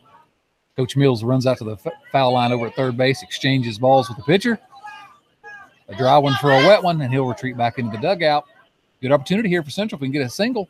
Maybe get that run in from second, get another run across. Yep, another base hit would again score a run. So the Warriors are yet to score in the 5th inning. They scored in every inning thus far. The 3-1 pitch is called a ball just off the outside corner, and Muncy will jog down to first base with a 2-out walk. So the Warriors here with a little 2-out rally with runners at first and second, and 2 outs for Bryson Collins. Looks like Daniel Lawson's going to go out and pinch run for Muncy at first. And Lawson ran for him earlier in the game when Muncy doubled in the first inning. Lawson ran for him out at second base and was later stranded at second base when the Warriors were unable to collect any more hits. So Bryson Collins steps in the box. He doubled to deep left center field in his last at bat. He takes an off-speed offering from Barty inside for ball number 1. Just a notification that the Weather Channel says that rain's going to begin around 7:21 p.m. Around 7:21, so we're 6 minutes away from the rain. So if I'm not a meteorologist and the Weather Channel is, and they're saying it's going to rain in 7 minutes, I'm wondering where they are right now. Yeah, because it's been raining for a while and raining hard. Well, it may have lightened up just a little bit here in the last little bit. Bryson Collins is 1 for 3 on the day. He flew out the shortstop, struck out looking, and doubled in his last at bat. The 1-2 pitch is fouled directly back and overhead, so the count will remain 1 ball and 2 strikes. Again, Zach James stands at second base. He singled with 2 outs. Tyler Muncy walked. He stands over at first base. Actually, it's Daniel Lawson in running for Muncy, standing over at first base. Collins in the box, looking to tack on some more insurance runs here for the Warriors. The 1-2 pitch is off speed up in the zone. That will run a count to 2 balls and 2 strikes. So we got 2 balls, 2 strikes, 2 outs, 2 runners on for number 15. Number 6, Bryson Collins. That's close. The 2-2 offering from Barty is swung on and missed from Bryson Collins. That will retire the side. So for the first time this evening, the Warriors failed to score a run. And after 5 innings, your Central Warriors lead the Union Bears by a score of 8-4. So a little 2-out work there, but nothing doing for Central. Still an 8-4 lead as we head into the top half of the 6th inning. And Muncy taking back. Again, Central running back out of the field. Muncy's ready to throw his warm-up pitches. Coach Foster's dancing out there, looks like. Oh, yeah, I'm trying to figure out what that was. It was a little 2-hand salute. Maybe like, hey, guys, it's raining. You know, maybe it's pointing up at the sky and maybe indicating to everybody else who maybe was unaware that it was raining. He thinks he discovered something. Maybe, he wanted to alert everybody. Maybe he's like, hey, guys, the Weather Channel says it's about to rain. Always a team player, that Coach Foster. Again, it's been a steady rain now for a good 20-30 minutes. It hasn't really slacked up, and on that, the umpires have decided to get the players off the field. No puddles have formed just yet, but it has been a steady rain. Perhaps the coaches have decided that 5 innings is enough. I'm a little surprised it's not raining any harder than it has been. There are no visible signs, again, other than, like you said, the home plate looks slick. You're not going to watch that, but no puddles. It's something different than it did 20 minutes ago. Yep. I do see Tommy Muncy out here. He does a lot of the work here on the baseball field here at Shute Field. He's directing some of the players now. It does appear we're going to get some tarps out and cover the home plate and the pitching areas. And Chad, I checked the radar not too long ago, and there really wasn't. And it was a small band of rain kind of in our vicinity. It did have some heavy rain in it. It wasn't a very large band. So perhaps, if we can keep the home plate pitchers area dry, we can get some more baseball in. But for the time being, we are in a rain delay, and Tommy Muncy may need to do a little more guiding. We're trying to cover home plate up with the pitcher's tarp and the pitcher's mound up with home plate tarp. These guys can play baseball, but they're not much when it comes to groundskeeping, evidently. But they got it figured out now. And so Central 8-4 lead here. We finished 5 full innings, and we are in a rain delay. Yeah, so with that, we'll let's give some thanks to our sponsors again. Again, this game being sponsored by Dr. Aaron Mullins, OBGYN at Pikeville Medical Center. We are in a rain delay. At the Women's Care Center. She is serving the Pikeville and surrounding areas, accepting new patients now. Again, we'd also like to thank all of the other sponsors who have helped bring you Warriors sports this season in Sturgill Sports Media and the Warrior Nations blog. Thanks goes to Lonesome Pine Country Club, Southern Steel Tattoo, ITS, Shade Tree Landscaping, Dale's Heating and Air, Evan Sturgill Photography, Cavalier Pharmacy, Todd's Hair Studio, Genesis Salon, Innovative Graphics, Morgan McClure Chevrolet Buick and Cadillac of Coburn, Virginia, Robo's Drive-In, Pound IGA, Rainbow Gymnastics, Morgan McClure Ford of St. Paul, Virginia, Chelsea Industrial Supply, Mr. Ben Harding, EMI, England Consulting Group, Home Changes, Powell Valley National Bank, RH Sturgill Construction, Little Henry's Excavating and Paving, Dr. Chris Basham, The Lane Group, and Don Green with the Napoleon Hill Foundation. And we'd like to thank all of those sponsors for making Warrior Sports here at Sturgill Sports Media possible. Big flash of lightning over here behind the old J.J. Kelly High School a moment ago. The umpire comes walking over to the Union dugout to talk to J.W. Sayers, does a motion like this game's over. I don't know if that's an official word. I haven't heard the official word, but that's the indication he was giving the Union's coach, J.W. Sayers. Yeah, typically when there's a lightning strike like that, I'm not exactly sure what the official protocol is, but back in my coaching days when I was doing some varsity sports over Pound High School, it's typically there's a set amount of time. It's usually, I think, for lightning, it's like a 20-30 minute mandatory wait. So even if the rain was to stop now with that lightning strike, we would be on a mandatory delay, and each time there is a strike, that clock gets reset. If the rain stops here really soon, I could see us playing more tonight, but it's coming down just as hard as it has been. I'd be sort of surprised at this point if this game gets finished and if we get to play at all against the Abingdon. Yeah, that's the interesting dynamic of this. Again, I mentioned at the start of the game, the Mountain 7 district tournament is scheduled to begin tomorrow. And this is a unique doubleheader situation. It's not just a decision between the Warriors and the Bears, but you have Abingdon waiting for the second game of a doubleheader. So you've kind of got three coaches that kind of have to make a decision. One team who's waiting to play, and then two teams that are currently playing who probably both just want to get this game in and start looking to tomorrow for the Mountain 7 district tournament. Home plate umpire just said we're going to wait this out just a little bit and see. And as soon as he says that, another flash of lightning, and he reset. I saw him look over to the dugouts, and he's reset the clock from there as to when they can get back on the field. So we're going to be probably in for a little bit of a lengthy rain delay at the very least. Yeah, I'm more curious. Again, Central's got another game after this.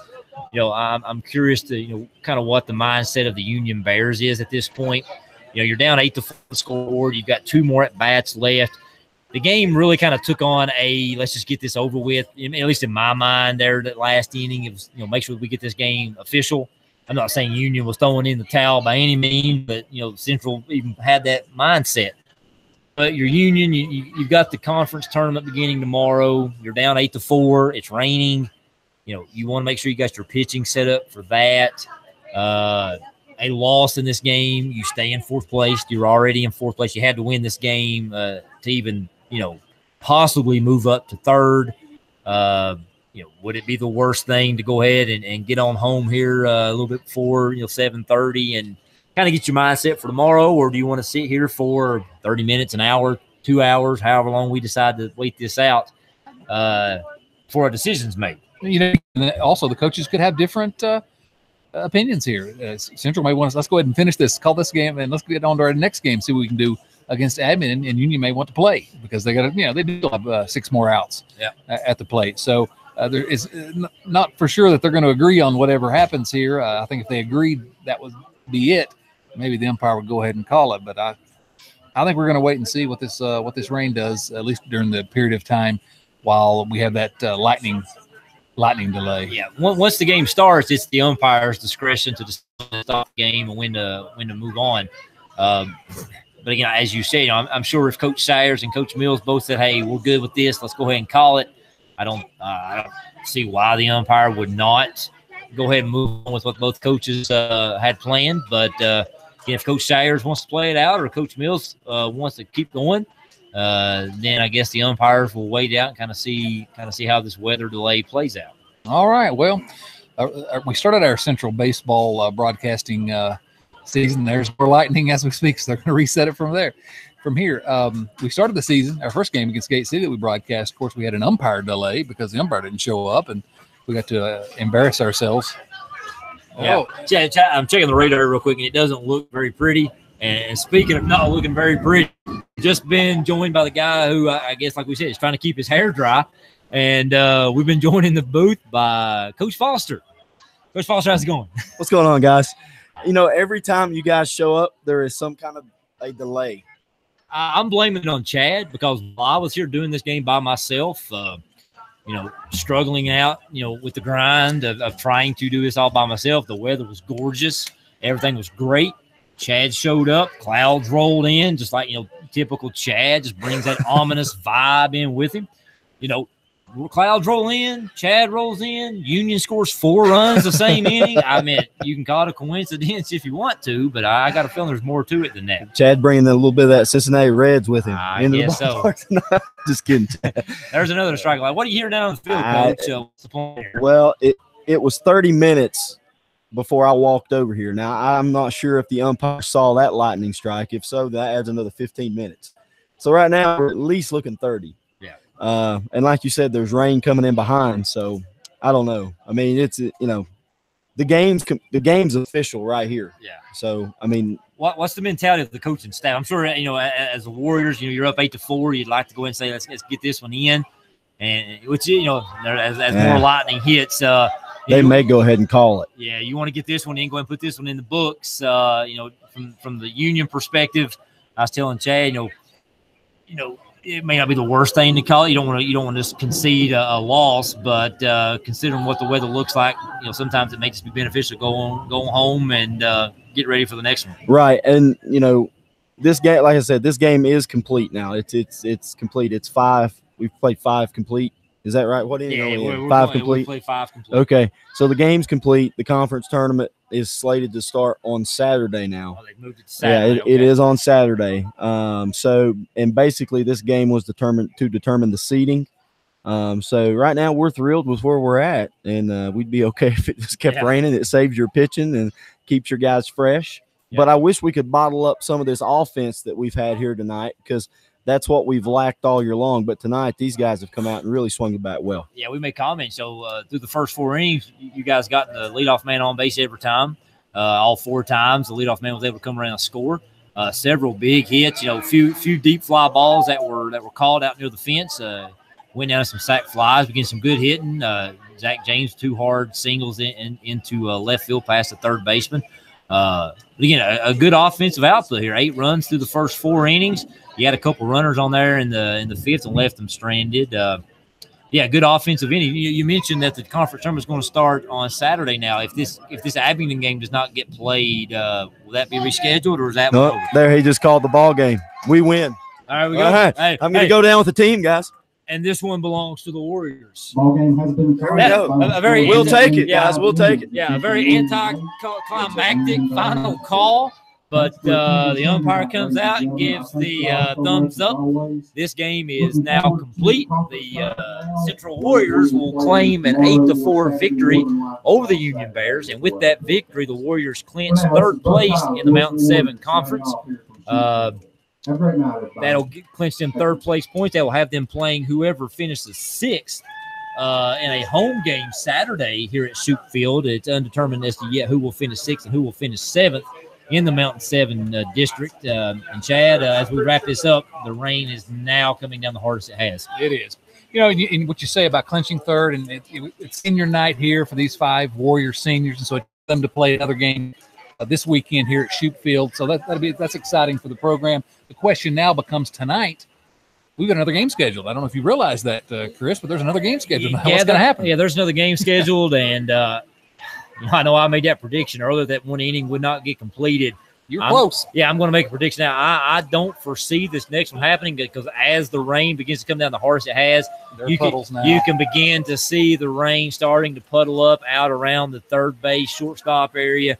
I'm looking out over here at second base, and it's starting to form out here beyond second base with all the rain that we've gotten already this week.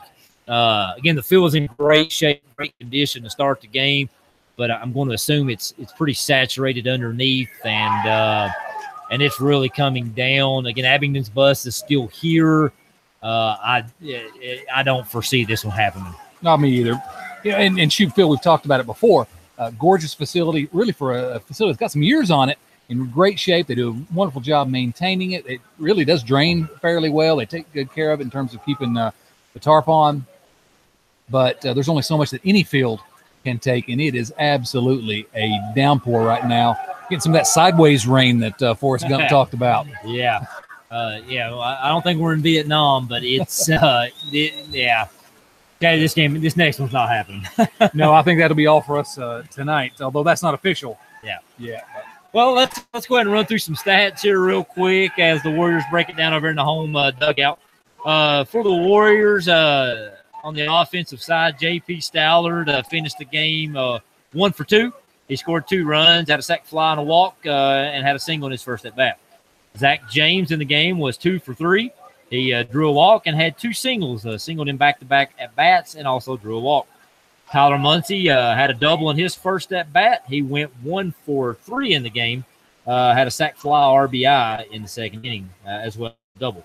Can I say about Muncie really quickly on the mound? Just except for 1 inning, absolutely in control. Just a really outstanding game. Great job. For the senior pitcher. Yeah, while we're on the topic of him, he gave up those 4 runs in the second inning, or in the 4th inning. Again, through the first 3 innings, he faced 9 batters, got all 9 out. He gave up a hit in the first 3 innings.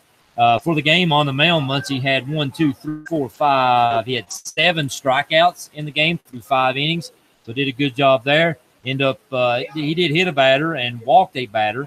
End up giving up what looks like about 4 hits in the game, as some of the Warriors now enjoying the rain, taking a head-first dive here across the home plate tarp. And with that, I'm going to say that the next game is over, because if not, these guys are going to play in some wet uniforms.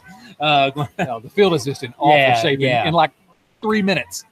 Yeah, it's coming down pretty hard. So, again, going back to the stats, Bryson Collins in the game finished 1 for 4. He was a strikeout victim twice, had a double, and scored a run. Evan Stanley in the game went 0 for 2. He had 2 ground outs, drew a walk, and scored a run. Landon Elkins finished the game 1 for 2. He had a double, reached on an error, and also had a sacrifice bunt that advanced Evan Stanley to second base in an at-bat.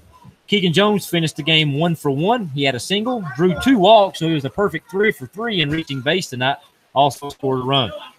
Jarrett Jesse finished the game 0 for 2. He struck out, drew a walk, and scored a run for the Warriors in the second inning. And then wrapping it up for the Warriors on the offensive side, Ben Brickey, batting 9th, finished the game 0 for 3. He did reach via an error and was also a strikeout victim.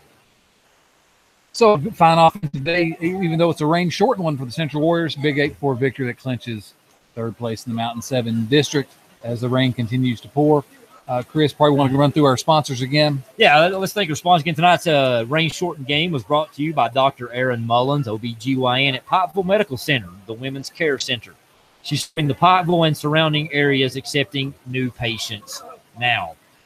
Again, a quick thanks to all the sponsors who made Sturgill Sports Media, Warrior Nation blog, and these broadcasts possible. Again, thanks to Lonesome Pine Country Club, Southern Steel Tattoo, ITS, Shade Tree Landscaping, Dale's Heating and Air, Evan Sturgill Photography, Cavalier Pharmacy, Todd's Hair Studio, Genesis Salon, Innovative Graphics, Morgan McClure, Chevrolet, Buick, and Cadillac of Coburn, Virginia, Robo's Drive-In, Pound IGA, the Don Green with the Napoleon Hill Foundation, Rainbow Gymnastics, Morgan McClure Ford of St. Paul, Virginia, Chelsea Industrial Supply, Mr. Ben Harding, EMI, England Consulting Group, Home Changes, Ohio Valley National Bank, RH Sturgill Construction, Little Henry's Excavating and Paving, Dr. Chris Basham, and the Lane Group.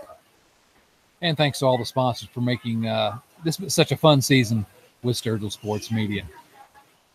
Chris, it's coming down even harder. There's no chance. They've not officially announced, but there's no chance. Everyone's abandoned the field and the stands. I think this is probably all the baseball we're going to see. But if that's all the baseball we're going to see, I think Central will be very satisfied with that 8-4 victory. And a good way to end the regular season as they head into the tournament. So not exactly the way you would have scripted it, but Central coach Brian Mills will take it. Yeah, win's a win. Again, this is the last regular season game. On the same note of these broadcasts, as of now, it's unsure if we can bring you any of the tournament action. We'd love to be able to bring you some tournament action here in the Mountain 7 Conference, or even maybe on further down the road in the region tournament. If you'd like to be a sponsor, again, contact us. You can get in touch with Evan Sturgill through email. I don't know if I have that email address written down handy. I'll try to get that to you guys. That way, if you want to help broadcast the game, you can get in touch with us here at Sturgill Sports Media, so we can try to bring you guys some of the tournament action. We was able to do that during the basketball season. Brought you some of the Mountain 7 boys and girls district tournament. Even brought you some of the regional tournament, and was fortunate enough to even bring you some of the state tournament action. Again, following the Lady Warriors all the way up to the state championship game, was able to bring you all the play-by-play of that. If you'd like to be a sponsor, you can reach us at Sturgill Sports Media at evansturgillphotography.com. Again, that's Sturgill Sports Media at evansturgillphotography.com. Again, you can give us a like on Twitter, follow us on Facebook, and even subscribe to the YouTube channel where you can go back and listen to previous broadcasts, current broadcasts, and keep up to date and get notifications of when some of those future broadcasts will be. All right, Chris, I think it's about time to wrap it up here, at least for game one. We're going to assume there's not a game two, but if there is, it will be here at Sturgill Sports Media on YouTube, and we'll be here with the action. And actually, Abington's rolling out. I see Abington's bus there's pulling no game, out. yeah, So. no game two. All right, well, that's to end it, Chris. I was only here for part of it, but Yep. it was fun. Yeah, you were here for the bad parts, As usual. Yeah, you brought the rain and the runs, but again, Chad, I enjoyed it. A great season. Hopefully, we'll be back again. Just keep track of us on like I said, on Twitter or Facebook, or like I said, on YouTube, and we'll be sure to send that out if we have some future broadcasts. Love to be able to bring you some of the tournament action, but again, we need sponsors and able to be able to do that.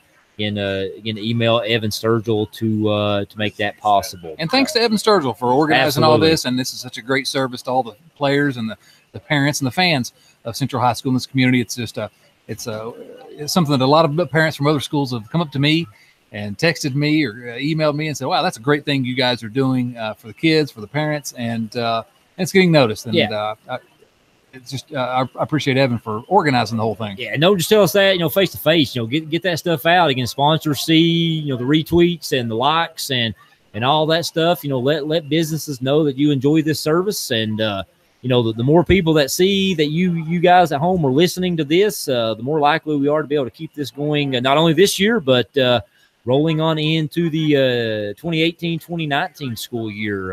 It'll be nice to be able to bring you guys, like I said, some of the tournament play here in baseball and softball, as well as rolling into next school year with some football action and, some other sports. Actually, had somebody mentioned to me today they'd love to hear some high school wrestling. I'm not sure I'm going to be on the call for the high school wrestling, but sure, if we can get sponsors. Yeah. Bubba Ty back here behind me says he'd love to be in some high school wrestling. Bubba Ty is a big professional wrestling fan, as I have become here recently. So, again, whatever you guys want to sponsor, I'm sure we can find somebody to help bring you the action here for Warrior Sports. Well, Chad, I'd say we go ahead and sign off. I'm in no hurry to make a dash for my vehicle, but I don't know if I want to keep sitting here talking to you. But I enjoyed it. Like I said, if it's it, then I enjoyed it. And if not, I'll look forward to seeing you again sometime here in the near future. Absolutely. Always fun. And I don't mind sitting here talking to you because I'm nicer than you. But but I agree. It's time to wrap this thing up. For Chris Wilson, this is Chad Dotson and Sturgill Sports Media. So long, everyone.